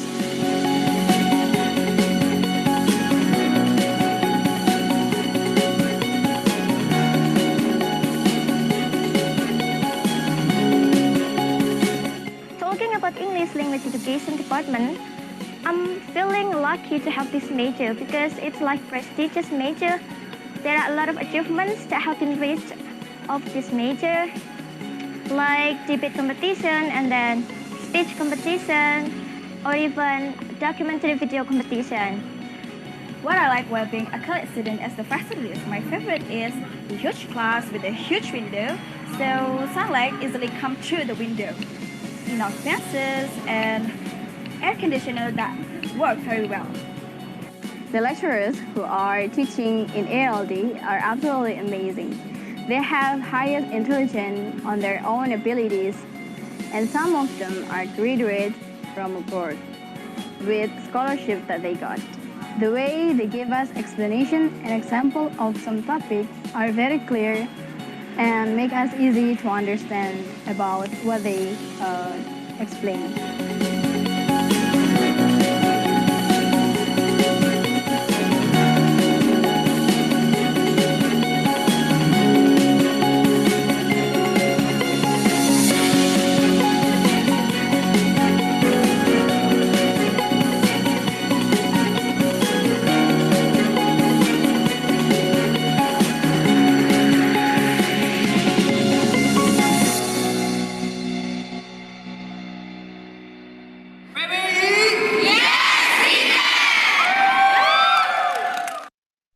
Ya Nabi. Okay, welcome back to the programs. Are you ready for playing Rebana? Hello everyone, are you ready for playing Rebana? Yes, Mom. Okay, could you please show me your instrument or tool? Do you have an instrument with you? Okay, all the participants, can you show me your instrument? Do you have the instrument with you? Yes. Can it be seen? Can you show me your instrument? Anyone, do you have something with you? Because you need something to play on it, okay? And it should have a voice. It should produce a voice, okay? Because after this, we are going to play Rebana, right? Okay, perfect. I can see that many of you have the instruments. Now you are ready to learn Rebana. I would like to invite, I would like to handling the microphone to Eki and Alia. So they both will teach you how to play Rebana. Okay, please welcome Eki and Alia. Okay, can you hear my voice? Yes. Okay, good morning, good afternoon, and good evening to all the participants of East Java Explorations. Introduce me, I'm Alia Fekatamam, student of English Education Department. Well, here in these sessions, you are going to learn how to play Rebana. And my partner, Eki, will teach you on how to play Rebana, and me, myself, will translate the instruction that Eki says. But before you go to the practice on how to play Rebana, I'll invite you to watch a short video on the history of Rebana in Indonesia. Well, the committee, can you please play the video? Ya Nabi salam alaika, Ya Rasul salam alaika, Ya Habib salam alaika. Rebana or tambourine, one of Indonesian arts in celebrating Muharram or Islamic New Year. Rebana or tambourine comes from an Arabic word, namely Rabbana, which means our God. This tool is used to worship the name of Allah subhanahu wa ta'ala in the form of chanted prayers and praise. Rebana or tambourine is also used to worship the name of the Prophet Muhammad sallallahu alaihi wasallam.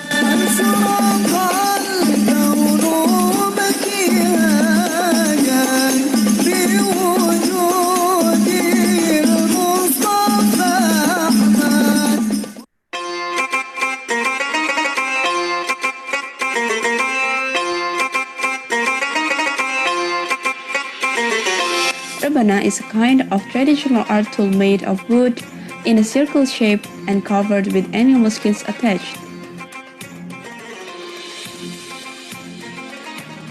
Usually, the skins are cow or goat skin that has been shaved. According to its history, Rebana first appeared in the 6th century AD when the Prophet Muhammad SAW moved from Mecca to Medina.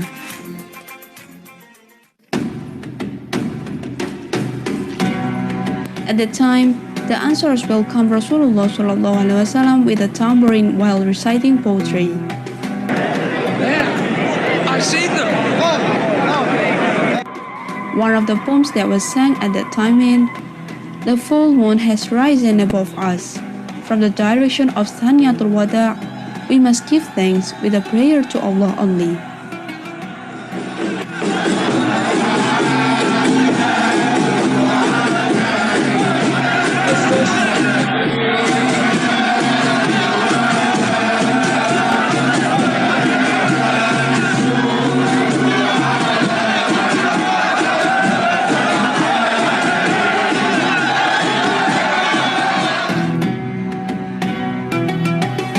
Until now, the love of Prophet Muhammad SAW devotees are growing up day by day upon him.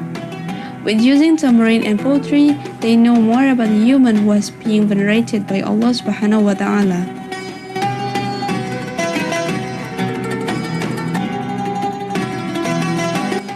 Rebana is often used in Islam activities and influenced by Middle Eastern culture. Rebana or tambourine has different names in each country. For example, in Egypt, Iraq, Syria, and other Arab countries, Rebana is called rake. In Russia, Ukraine, Slovenia, Czechoslovakia, and Poland, this music instrument is called buben. In Balkan, Persia, and Middle East countries is known as dachri. South India people call it kanjira. However, those different terms are accepted as percussion instrument which has main function to keep the rhythm in a musical work.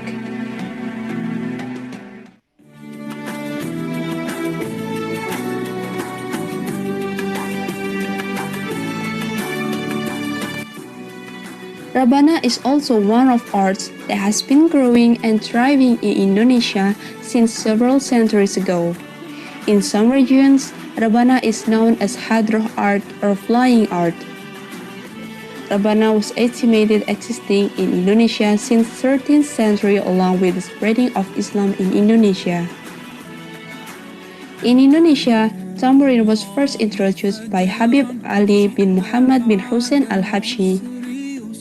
When Islam first spread out in Indonesia, Habib Ali used Rebana to fulfill the missionary endeavor to spread Islam. He introduced Rebana and Qasidah with established Salawat Council as the way to present his love to Prophet Muhammad. In order to spread Islam, Habib Ali also wrote a book with the title Shimtu al-Durar that contained the story of Prophet Muhammad SAW life journey. There is also salawat or prayers to Allah subhanahu wa ta'ala for the Prophet Muhammad. So that book is always being read along with tambourine as the music instrument during the celebration of Maulid Nabi Sallallahu Alaihi Wasallam or the birthday of the Prophet Muhammad. Since that time, Rebana was spread and often used by Indonesian people, especially in hadroh musical art and qasidah. Those two musical arts are being the media of Islamic da'wah or missionary endeavor of Islam, and also being entertainment during the celebration of Islamic fest days, including Muharram.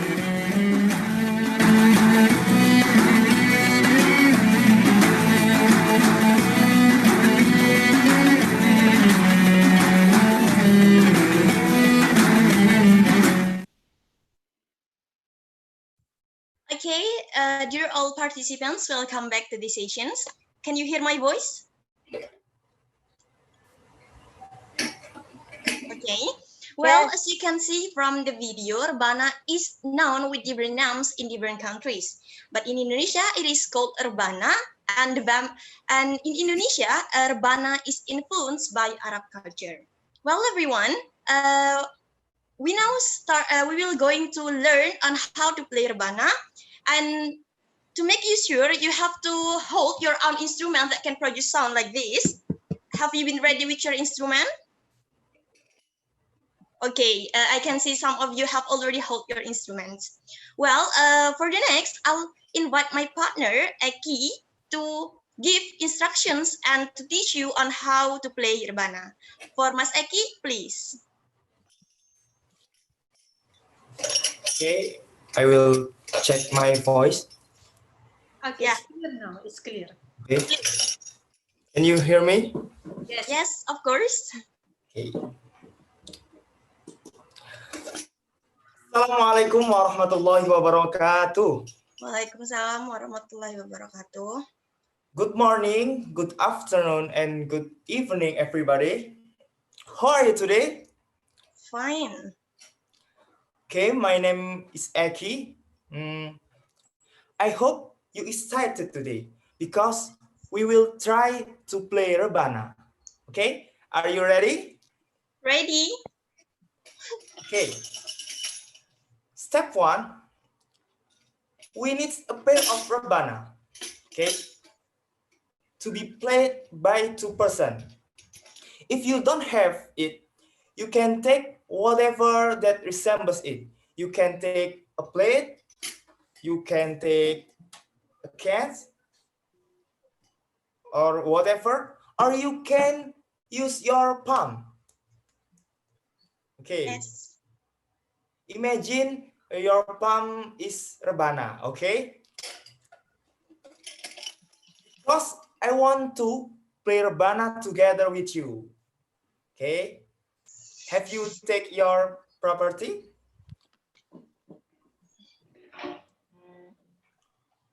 Okay. Now please turn on your voice Microphone. and your cam. Okay, to all participants, can you please turn on your camera and your microphone? To all the participants. Okay, thank you. Okay.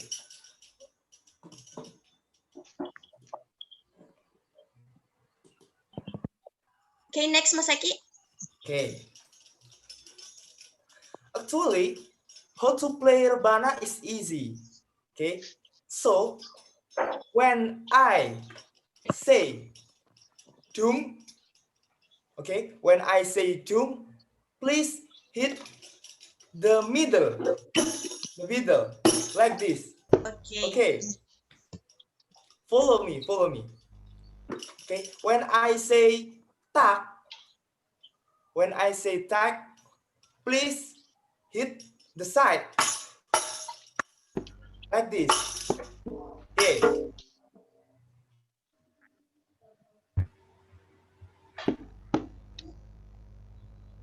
And when I say tak, hit the side like this. Okay. Now let's try together. Okay. Follow what I say and what I do. Okay. Okay. Doom. Okay, nice. Okay. Doom. Okay. Tak. Again. Tak. Okay, nice. Now, for making a rhythm, there are 2 rhythm model. Okay, that are lanangan rhythm and wedoan rhythm. Okay, that are lanangan rhythm and wedoan rhythm. Okay, to all participants, there are 2 kinds of stroke models. Those are female and male strokes, or they are also known as female and male rhythm. Okay, Mas Eki, next. Okay. Now we will try the lanangan model or the male model. Male, yes. Okay, look at me, Lanangan model is like this.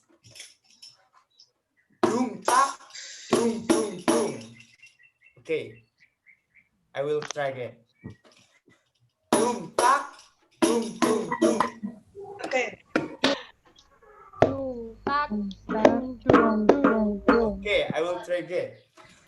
Boom, tak, boom, boom, boom. Boom, tak, boom, boom, boom. Let's try together, okay? Okay, yeah. Follow what I say and what I do. Boom, tak, boom, boom, boom. Okay, again. Boom, tak, boom, boom, boom. Okay, again. Boom, tak, boom, boom, boom. Okay, nice. Now, I will say hello to one of participants. Okay. I choose.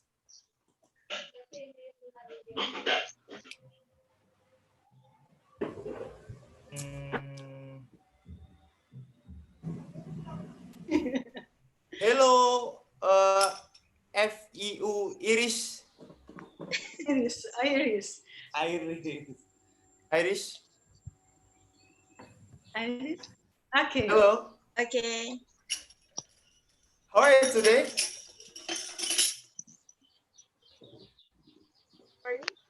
How are you today? I'm okay. Can you speak English?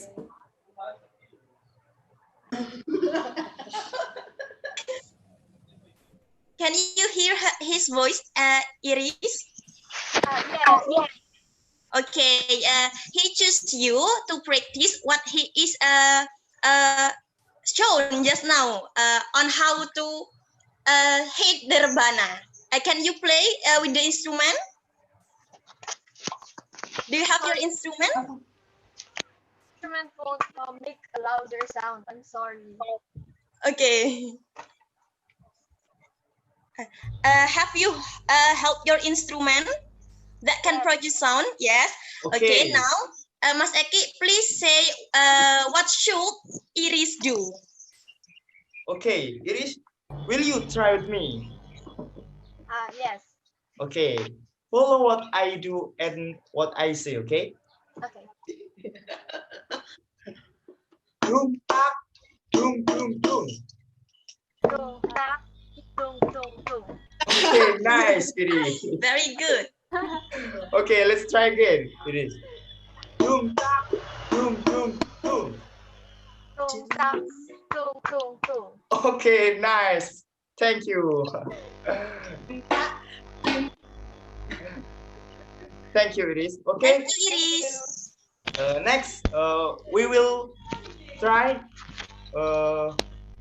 the wedoan model. Okay. Wedoan model or female models. Yes, female stroke. Okay.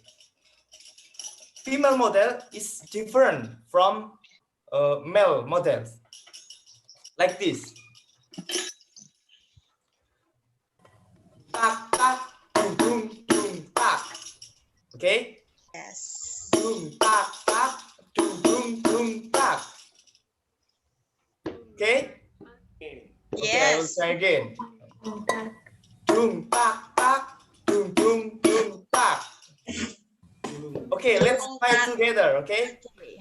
Please slowly. Oh, Just okay, speak okay. slowly. Okay, okay. I will try again slowly, okay? Boom, tak, tak, boom, boom, boom, tak. Dung, tak, tak. Dung, tak. Okay, nice. Again, okay? Boom, tak, tak, boom, boom, boom, tak. Dung, tak, tak. Dung, tak. Okay, let's try together, okay? Okay. 3, 2, 1. Boom, tak, tak, boom, boom, tak. Okay. Again. Boom, tak, tak, boom, boom, boom, tak. Tung tak tung tak. Okay, nice. Okay, I will say hello to another participants. Okay, wait.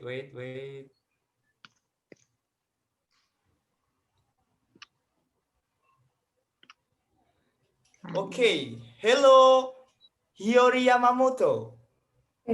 Hello. Okay. How are you today? Good, thank you. Okay. Will you try with me? Okay. Okay. Raise your property, your instrument. So your instrument. I have. Yes. Okay. Okay, it's okay. Okay. If I say A,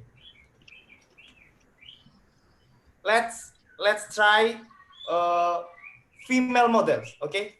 Okay. Can you? Okay. Follow me. Okay. Boom, tap, tap, boom, tap. Okay. Follow what I do and what I say. Okay. Boom, tap, tap, boom, tap. Okay. Okay. Are you confused? Yeah. Are you Dun ta confused? ta. Dun ta. Okay, Yes. nice. That's good. You like professional. Thank you. Okay, Mas Eki. Yamamoto, where are you from? I'm from Japan. Wow, Japan. Are you know what different between Rebana and you? What? Okay. Do you know what different Rebana and you? Do you know the difference between Rebana and you? Yamaguchi, Yamamoto, do you know the difference between Rebana and you? Difference? Yes. Do you know the difference between Rebana and you? And you, and you yourself. Do you know the difference? Yourself. What You know the difference. Of course. Yes. No. The difference. No. Oh. No, Mas Eki. So what's the difference? If Rebana to be played and you to be loved. Anjay. I'm kidding, okay? I'm kidding. Okay. Okay, thank you, Hiyori Yamamoto. Thank you. Okay. Thank you. Mas Eki, maybe you may choose another participants, male participants, to practice the kinds of the stroke of Rebana, Mas Eki. Okay. I choose. Wait.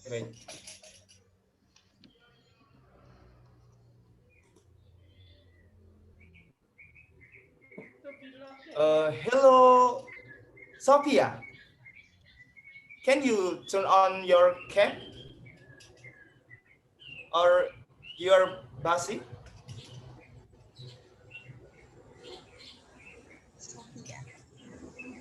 Can you turn on your camera? Will you try Rebana with me?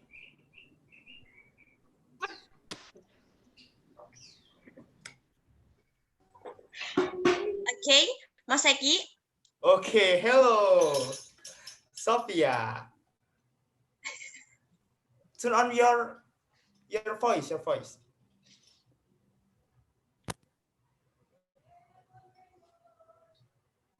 I can't hear.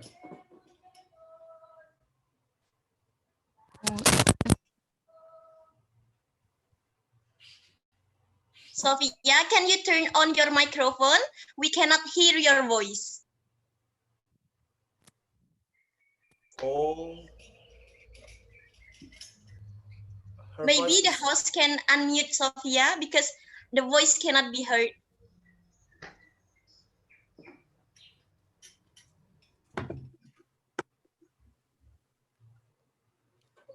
Maybe her voice is problem. Okay, Mas Eki, you may give the instructions. Okay, Sophia, can you hear me? Okay.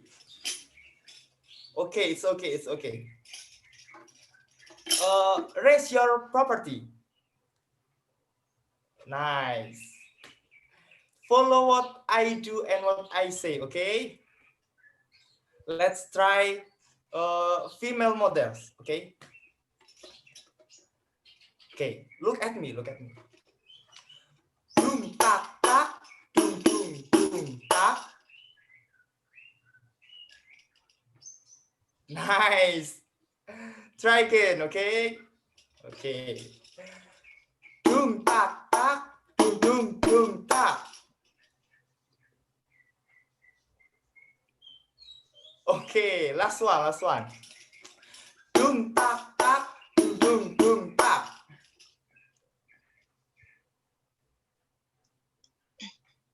Okay, nice, Sophia. Thank you. Okay, thank you, Mas Eki and Sophia.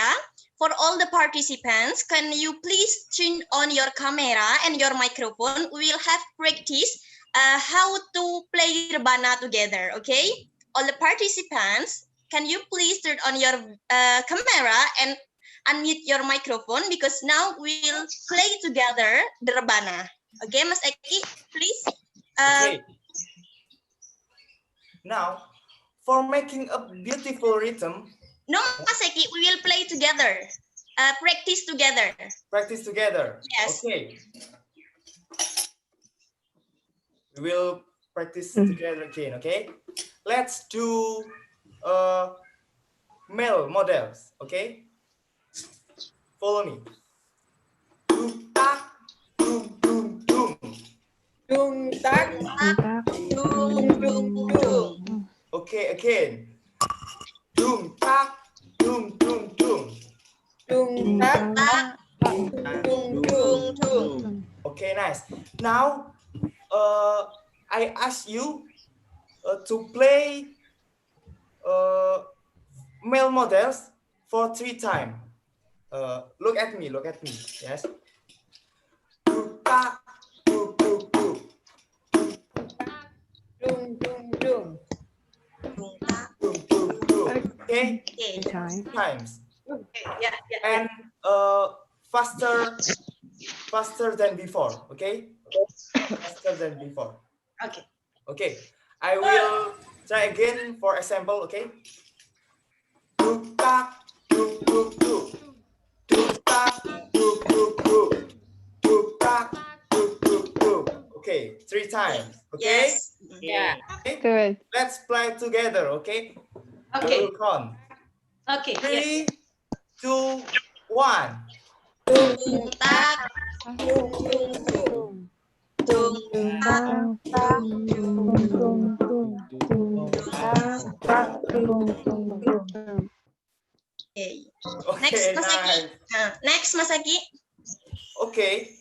For making a beautiful rhythm, we must combine between the female models and male models. Okay. Look at the video. Okay, to all the participants, after this, we will show you a video in how to combine the male and female rhythm, which it will produce a beautiful rhythm. Okay, a video on how to combine male and female rhythm, which that will produce a beautiful rhythm. Okay, committee, please show me the video and show us the video on how to combine the rhythm. Okay. Okay. That's combination between the female model and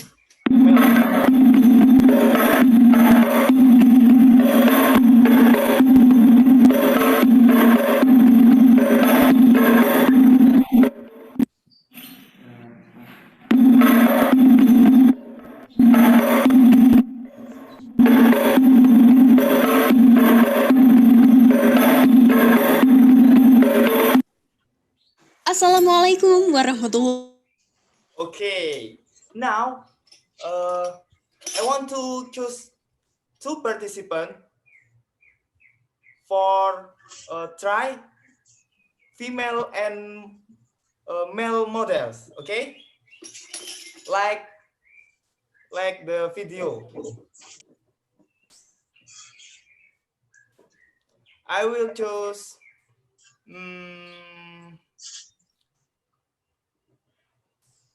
Wait.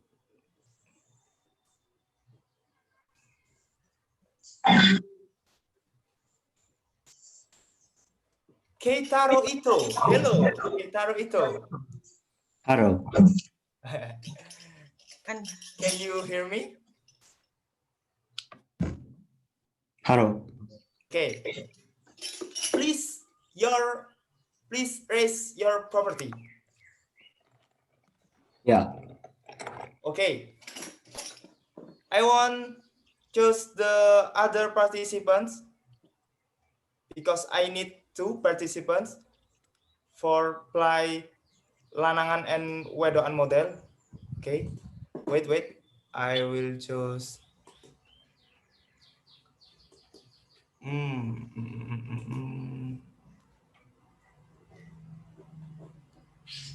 FEU Jackwell. Can you hear me? Okay.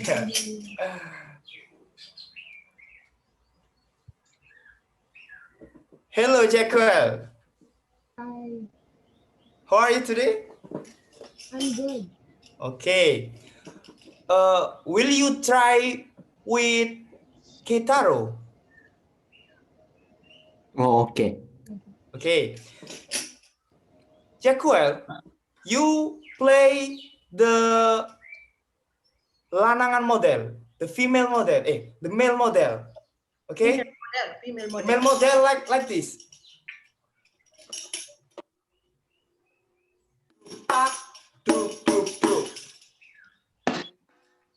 Can you repeat? Sorry. Repeat, Mas Eki. Lagi. Can you repeat again? Repeat Okay. again, Mas Eki. Okay. Look at me, okay?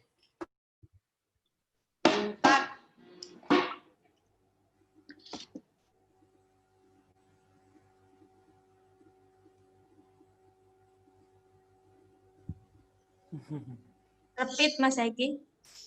Can you repeat again, Mas Eki, to give the Okay. example? I will repeat again. Jackwell, you can hear me?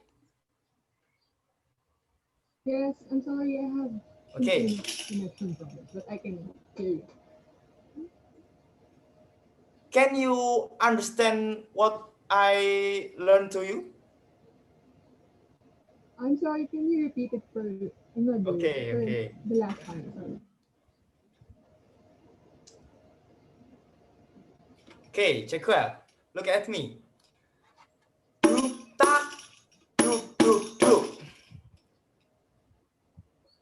Okay, I get it now. Where is your property? Oh, okay. Raise your property. Okay. Follow me, okay?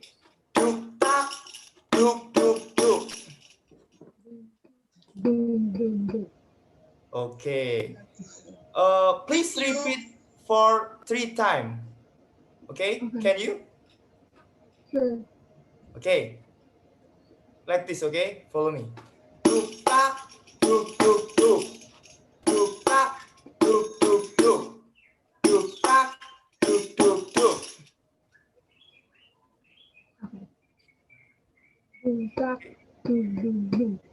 Boom, tack, boom, boom, boom. Boom, tack, boom, boom, boom. Okay, nice, Jacquel. Now, let's try with Keitaro. Keitaro? Hello? Hello. Okay. You standing for me. You play the female models. Male model. Female. Okay. Can you, Keitaro? Yeah, female model. Okay. I count 3, 2, 1. Okay, let's start.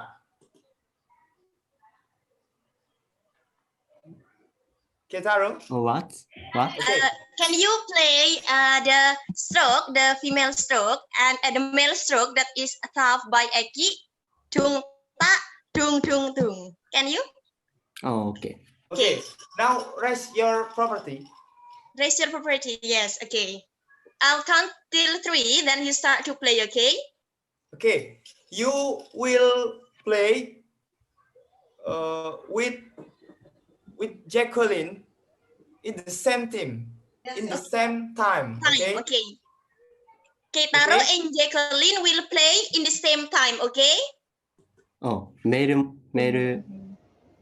Neither you and Jacqueline will play in the same time. Hit the property. Okay. same time. Yeah, same time. Okay. Okay. I'll count 3 till 3. Then you will play. Okay. Keitaro play female model, and Jacqueline play the male models. Okay. Are you ready, guys? I forgot the female model. Male. Male. Mas Eki, maybe you can give the example of the female model to remind. Okay. Keitaro, you play female, okay? Male. No male. Male. Female. Female. Okay. Female. And Jacqueline, you play male models, okay? I will try to example female. Female, okay. For Keitaro, look at me.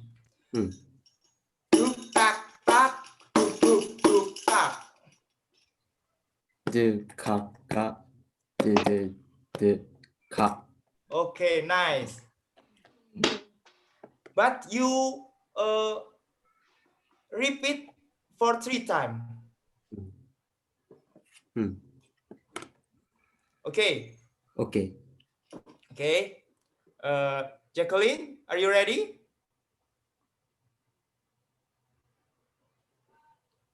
Okay, Jacqueline, are you ready to play with Keitaro? Ready? Okay, I'll count till 3. Then you, Keitaro, and Jacqueline will play at the same time. Okay? Neither Keitaro and Jacqueline will play at the same time. Okay? Okay. 1, for 3 times. Okay? 2, 3.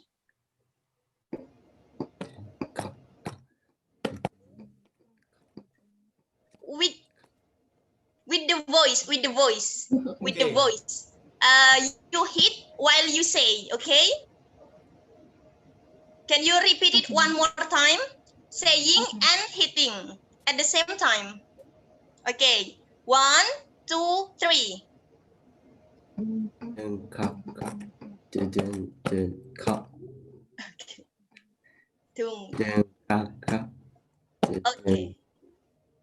Okay. Thank you very much, Keitaro and Jacqueline. Thank you very much for the practice. Thank you. Okay. Thank you for all the participants. Well, I think the time is over for these sessions. Thank you very much for listening to me and my partner in teaching you on how to play Rebana. And for the next, I'll give the time to another presentations. And for Ibu Fitri, please. Okay, thank you, Alia and Eki. How is this activity? Do you enjoy playing Rebana, everyone? Do you like playing Rebana? Okay, I can see you like the raised hand. Okay, so I know it's very short. Okay, it's very short for learning an instrument, but at least you have the basic knowledge on how to play Rebana. You know how to play female rhythm and male rhythms. It's not easy, okay? But at least you know, you get the basic knowledge on how to play it, okay? Later, you can practice more by yourself, okay? Okay, all participants of EGX to 2020, after you learn about Rebana, now we move to cultural traditions of Muharram celebration. Okay, I would like to invite Yose. Okay, she's going to lead the session. Yose, it's your turn now. Thank you for the opportunity, Ma'am Sitaya. So, welcome to this session for all participants in AJX 2020. Assalamualaikum warahmatullahi wabarakatuh. Good morning, good afternoon, good evening for all participants around the world. Hello, my name is Yose Rahayu. I'm the student of English Teaching Department of RIMSA.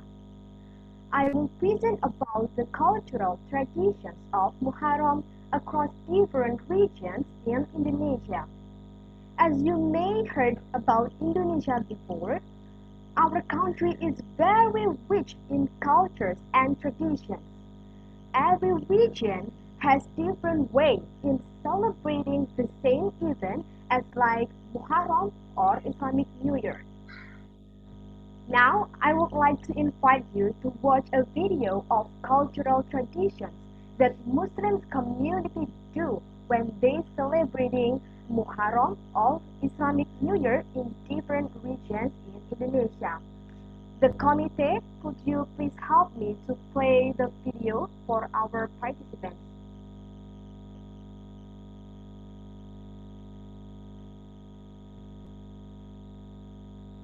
Alright, is everybody watch my place? Gandhi, could you help her to play the video? Yes. We would like to. Assalamualaikum warahmatullahi wabarakatuh. In this video, we would like to tell you about authentic variety of Indonesian Muslim traditions.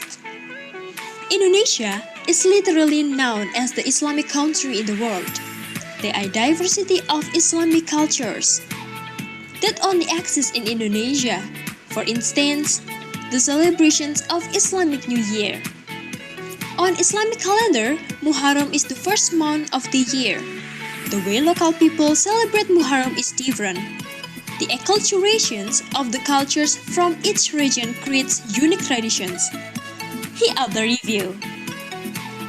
For the first one, Kirap Kebabule. When the Suro night comes, the Surakarta Hadiningrat Kasunan Palace is never absent in carrying out the Kirap Kebabule ceremony, a descendant of Kiai Slamet. The ceremony is held to ask for blessing and as a form of self-reflections in welcoming the new year in the Javanese calendar, which also coincide with the Islamic New Year. For Solo people, the Kebabule Kirap is an awaited moment annually. The ceremony is a precious cultural symbol of the advent of the Suro or Muharram. People from various regions also come to see or join from blessing from this Kebabule ceremony. Some of them believe that participating in this parade can bring blessing and salvation to their future life. The second one, Wubeng Beteng. If the Kasunan Surakarta Place holds the Kebabule parade, the Yogyakarta Place also has its own ritual to welcoming the night of one Suro. To welcome the new year even passed on Sultan Agungan calendar, the Yogyakarta Place held a Tapa Bisu Mubeng Beteng ritual. This ritual is carried out on foot along 4 kilometers. Tapa Bisu Mubeng Beteng ritual usually start at 12 past 1 in time of Indonesia in the yard of the Keben Keraton. Anyone is allowed to participate as long as they are willing to stay quiet during the trip. The third one, Upacara Tabot. In welcoming the Islamic New Year, Bengkulu people have tradition called Tabot. Today, the Tabot used in a Tabot ceremony in Bengkulu is a building like a tower with various sizes and decorated with colorful paper layers. The Tabot ceremony is an event commemorating the death of Imam Hussein bin Ali Abi Thalib. Historically, the Tabot ceremony is closely related to the growth and development of Islam, in particular Syiah Islam in Bengkulu. Fourth one, Leduk Suro. Leduk Suro or Lesung Suro Beduk Muharram is a Ngalu Berkah Bolu Rahayu ritual, which is believed to bring good luck. This event is celebrated in Magetan for 1 week before the Javanese and Islamic New Year. It is full with various events such as the Lesung Beduk competition, which is participated by each sub-district.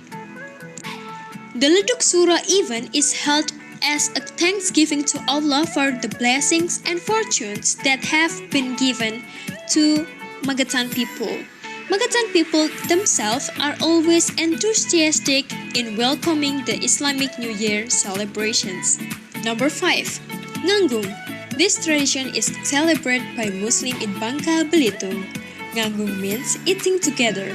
Nganggung is the custom of bringing food from their house to a large meeting place, usually in the mosque, surau, langgar, or a field.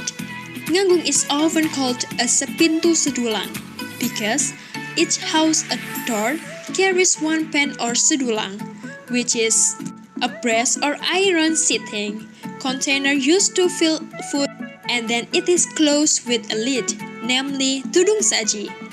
People from all over Bangka comes to keep in touch as well as visit people's house. For the house, the more guests come and the more fortune you will get. Number 6. Barian. Basically, the Barian tradition is a feast event. The purpose of this Barian is none other than to gather and pray together asking God for safety, health, and blessing in the welcoming and living in the Islamic New Year. Every afternoon at the beginning of the Islamic New Year or the first surah in the Javanese calendar, Pati people from Central Java gather in at the village road intersection bringing up urap rice and side of dishes from home and pray together to welcome the Islamic New Year. Barian is also a symbol of prayer for people to express their gratitude to Allah and be grateful with where we live in order to avoid the bad luck. The last but not least, Ngadulak. This tradition is carried out by Sukabumi people, West Java. The tradition is celebrated with a drumming art competition, which is followed by the majority of people. In a Ngadulak competition, a team consists of at least 3 players, 1 drum player, 1 kohkol or kentungan player, and other additional instrument. The participants will compete to create a unique tune to win the competitions.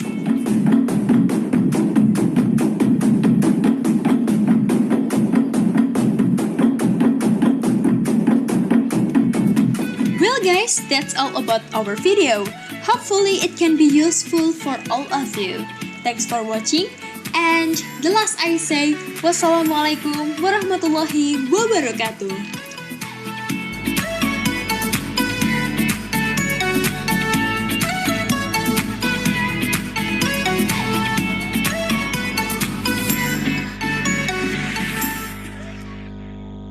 Alright, welcome back all the participants of EGX 2020. Is my voice sounds clear in your gadget?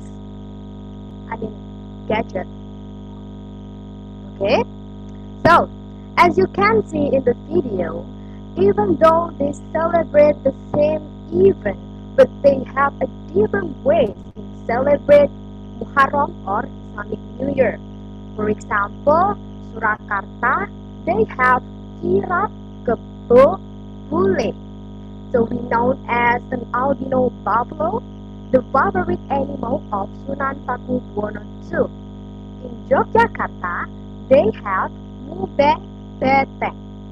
Basically, people in Yogyakarta do a ritual by carrying out on foot along 4 kilometers and stay quiet during the trip. Bengkulu, they have Upacara Tagot. Even though they have different ways in celebrating Islamic New Year's, the meaning is the same. It's a way to pray and ask for forgiveness to our God. They are encouraged to do a lot of good things and pray for forgiveness, also blessings. Alright, now after watch the video, let's discuss further about these traditions.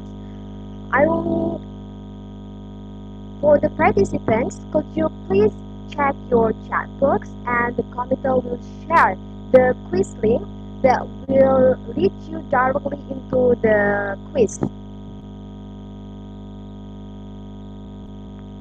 Have everybody checked the chat box? Is my voice sounds clear in your gadget?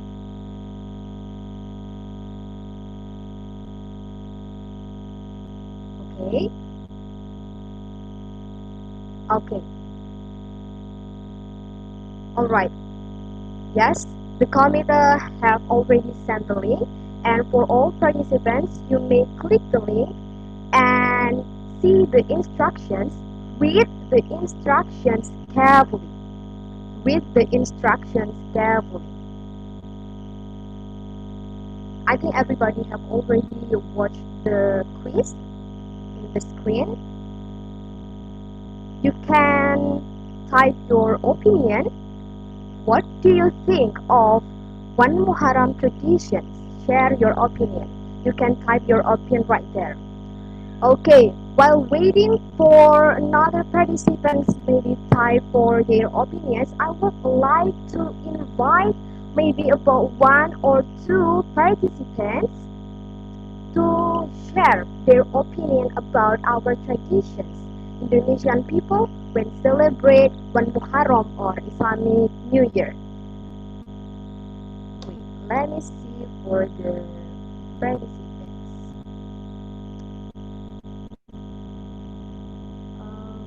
Okay, number 5, Yamaguchi Keitaro. Could you please turn on your microphone? For another participant, you can share your opinion in the link. Okay, Yamaguchi, can you hear me? Hello, Yamaguchi? Oh, I cannot listen your voice.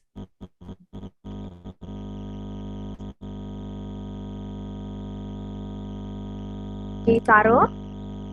Pardon? He cannot hear your voice, Yosi. Oh, He but cannot I have voice, yeah. I have already unmuted my voice.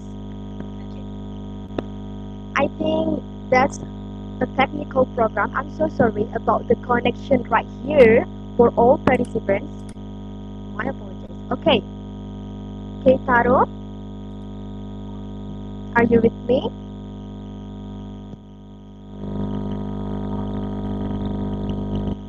Okay. Okay, Keitaro. So, after you watch the video, can you please share your opinion about Indonesia traditions when celebrating an Islamic New Year? What do you think?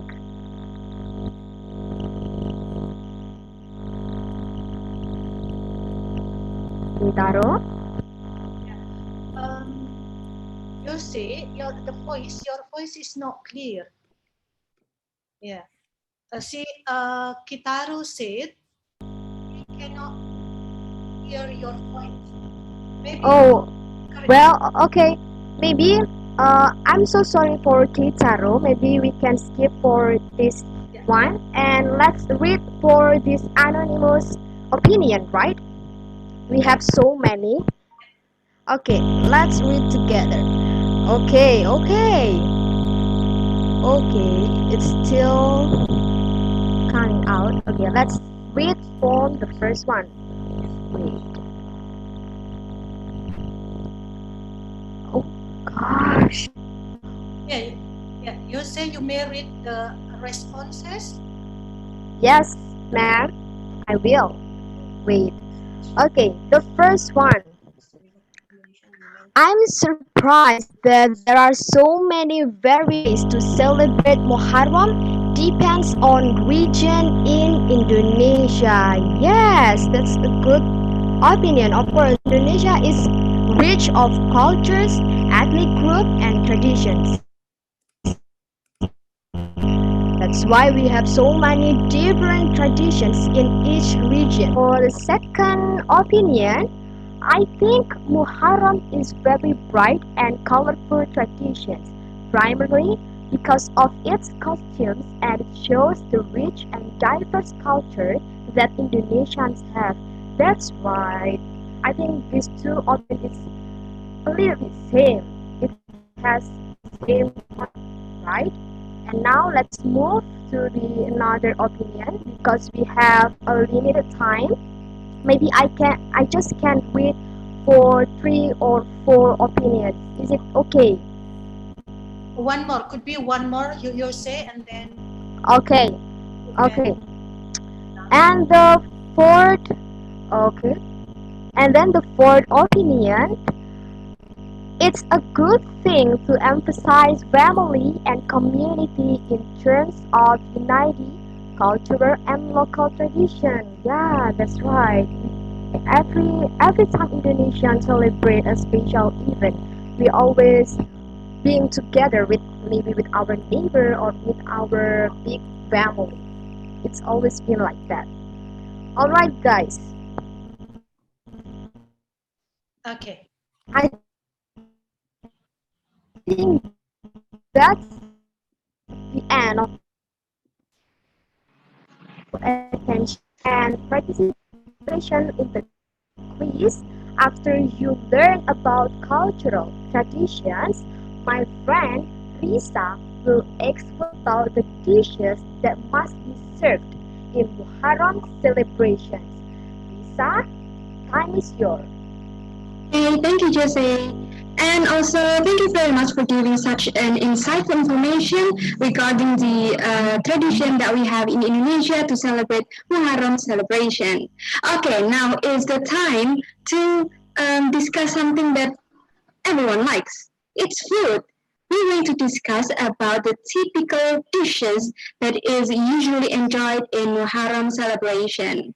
So I would like to remind you that at the end of the session, we're going to have a quiz. So make sure that you pay a careful attention.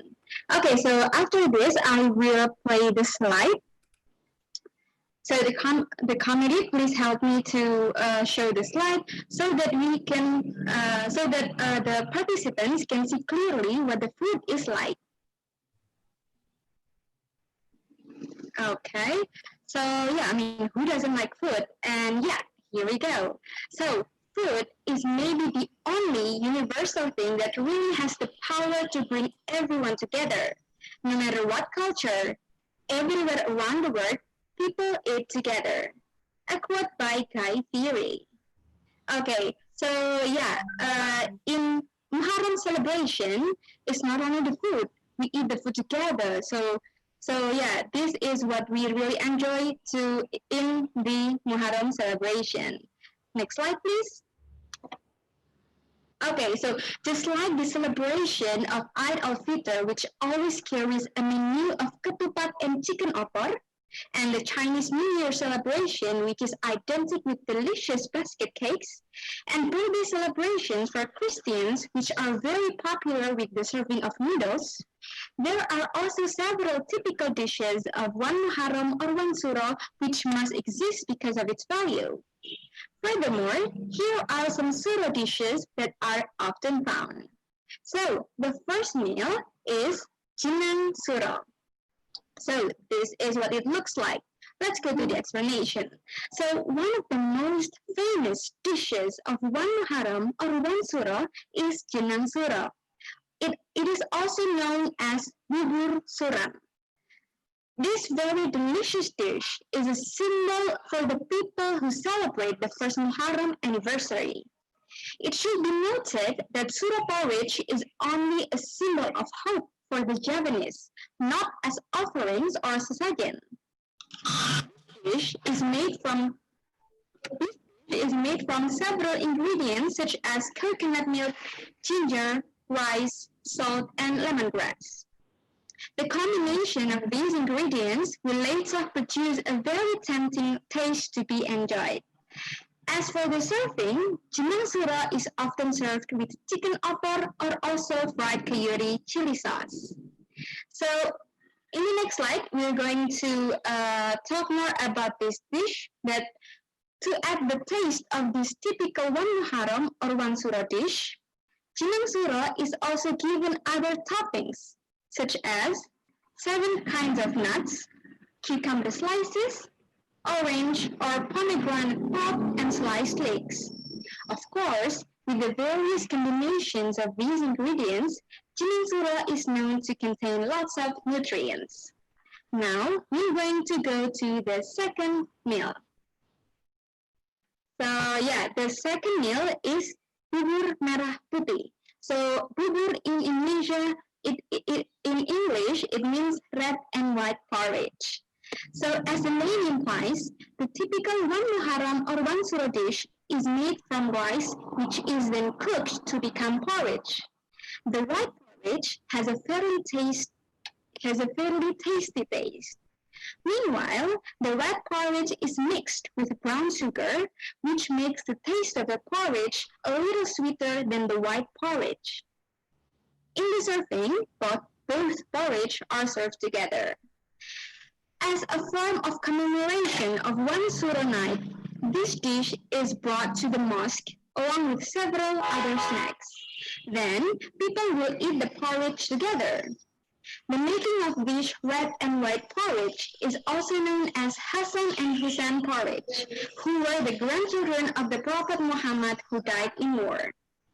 Now, let's move on to the third meal. It is nasi tumpang. Wow, it looks delicious, right? So, nasi, this iconic dish of Indonesian society, known as nasi tumpang, is also a part of one Muharram or one Suro dish. This dish is a cone-shaped rice surrounded by various delicious side dishes such as fried chicken, fried chili sauce, serundeng, and urap. In the next slide, we're going to see the meaning of it. So the making of tumpang as a special dish of one Muharram or one Suro is kind of a symbol of the gratitude for God as well as the ancestors. In addition, the presence of vegetables surrounding the tumpang also has a deep meaning for how rich Indonesia's natural resources are. So, okay, now let's move on to the fourth meal, which is apam cake. So, yeah, in the fourth meal, in apam cake, there's no need to deny that Indonesian people are very familiar with this cake. The existence of apam at the first night of Muharram celebration is a kind of ways to ask for grace to the God Almighty. Therefore, this culinary treat is never absent from the Suro night celebration.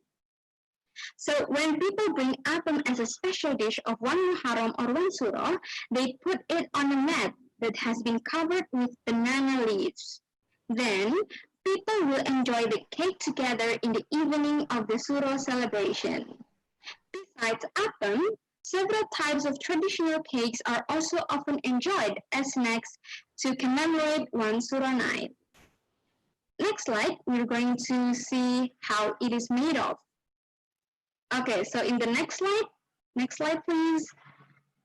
Yeah, in the next slide, apam is made from the mixture of brown sugar, rice flour, and thick coconut milk into a dough and steamed in certain molds. People will often provide natural dyes like pandan leaves or others to adorn the apam. Okay, guys, so yeah, that are the 4 typical dishes that people usually enjoy in Muharram celebration. So, jenang suro, red and white porridge, nasi tumpang, and apam cake are more than delicious meal. They bring people together. So we hope to see you in Indonesia to feel the live experience enjoying those dishes in Muharram celebration. So yeah, thank you. That is all from me. Do we still have more time to do a quiz? Okay, just one quiz could be. Yes, okay. Okay, so yeah, in the chat room, wait.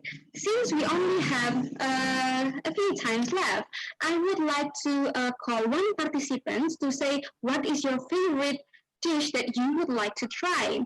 Can anyone please help me to share your opinion? Maybe from the name 9, Unesh Theodore. Yeah, Theodora. Hi. Okay, hi. So yeah, am I pronouncing your name correctly? Theodora? Yep, right. Okay. Okay. So as you already see the four typical dishes in Muharram celebration, which food do you think you would like to try? I think I would like to try jenang suro because I suro, never have jenang suro. Yeah, Oh, I okay. actually came from West Java, so I I see. never tried that food. So I'm really want to try that. Yeah, it's unique, I Okay, think. okay, yeah. It's delicious. You should try. Okay, then should we have more participants to share the opinion, or do we have like a few time left? Okay, I think one will be fair for all of us. Okay, one more participant who would like to share your opinion. Wait. Okay. Who hasn't answered? Seven, Yamaguchi. Number 7, Yamaguchi. Could you please turn on your microphone? Okay, so which dish do you think you really want to try? I want to try apple cake. Okay, apple cake, the last one. Yeah, last one. Okay, good choice. It's yeah, it tastes really sweet, and I think you will like it. You will like it. Okay, thank you for your sharing to our session. Okay, guys, I think that is all from this session. I hope you enjoyed, and yeah, thank you. Wassalamualaikum warahmatullahi wabarakatuh. I will give the session back to Bu Fitri as the host. Thank you, Risa, for the activity. Sorry, everyone, because we don't have enough time. There should be more questions for you to answer, but because now we run out of time, so we need to finish these programs. Okay, finally, we come to the end of the programs. But before I close this program, I would like to remind you all that don't forget to write the summary and submit it in a provided link. Yeah, remember that the due is a day after the program, so it should be tomorrow. Okay, all participants of EGX 2020, thank you very much for participating in the programs. I wish you all enjoy the rest of the programs, and I believe you will learn new things from other university. Yeah, I wish the pandemic is over soon. Okay, so you can visit East Java and join the same or similar programs offline. Okay, not only because we do it virtually, you cannot taste real food. Okay, if you enroll in an offline program, visiting 10 different universities, learning the culture, enjoying the atmosphere, and of course enjoying the food. Okay, not just seeing the pictures. Okay, it will be nice to see you all face to face and do the activities together. Okay, before I close this session, can we have a photo session? Yeah, so let's have a photo session first. Okay, I will count 1 until 3. The committee, could you help us to screenshot the pictures?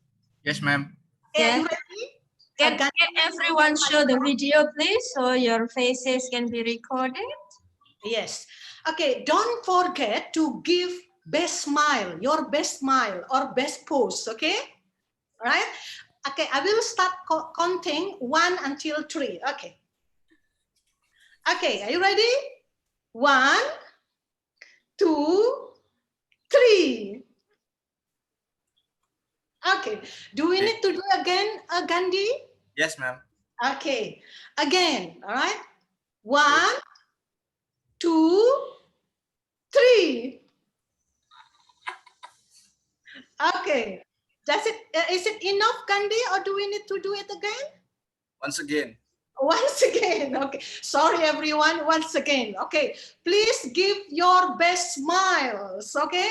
Your best pose. Okay. 1, 2, 3. Freestyle now. Can we do it freestyle? Come on, freestyle. You can move your hand, up to you. All right. One more, Gandhi. Now this time is freestyle. All right. Okay. 1, 2, 3.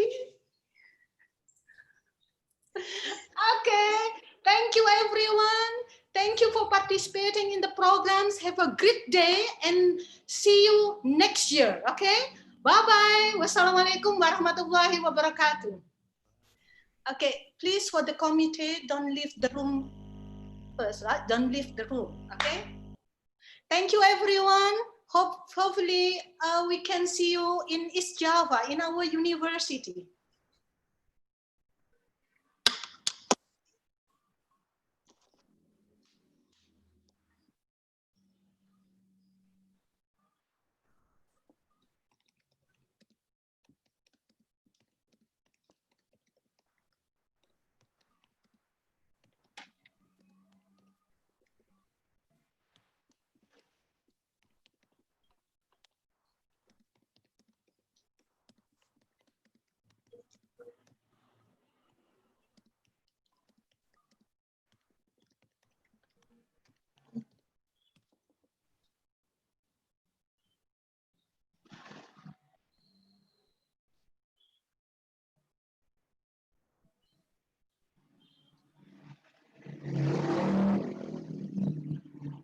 Untuk panitianya jangan itu dulu ya. Kita mungkin aku melakukan evaluasi dulu. Jangan pergi dulu ya. Cek. Aduh. Oke.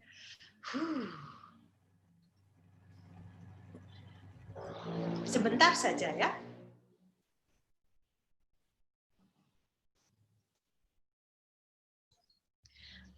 Mungkin ini live on YouTube-nya bisa di pause dulu, mungkin enggak perlu mungkin ya kalau waktu evaluasi.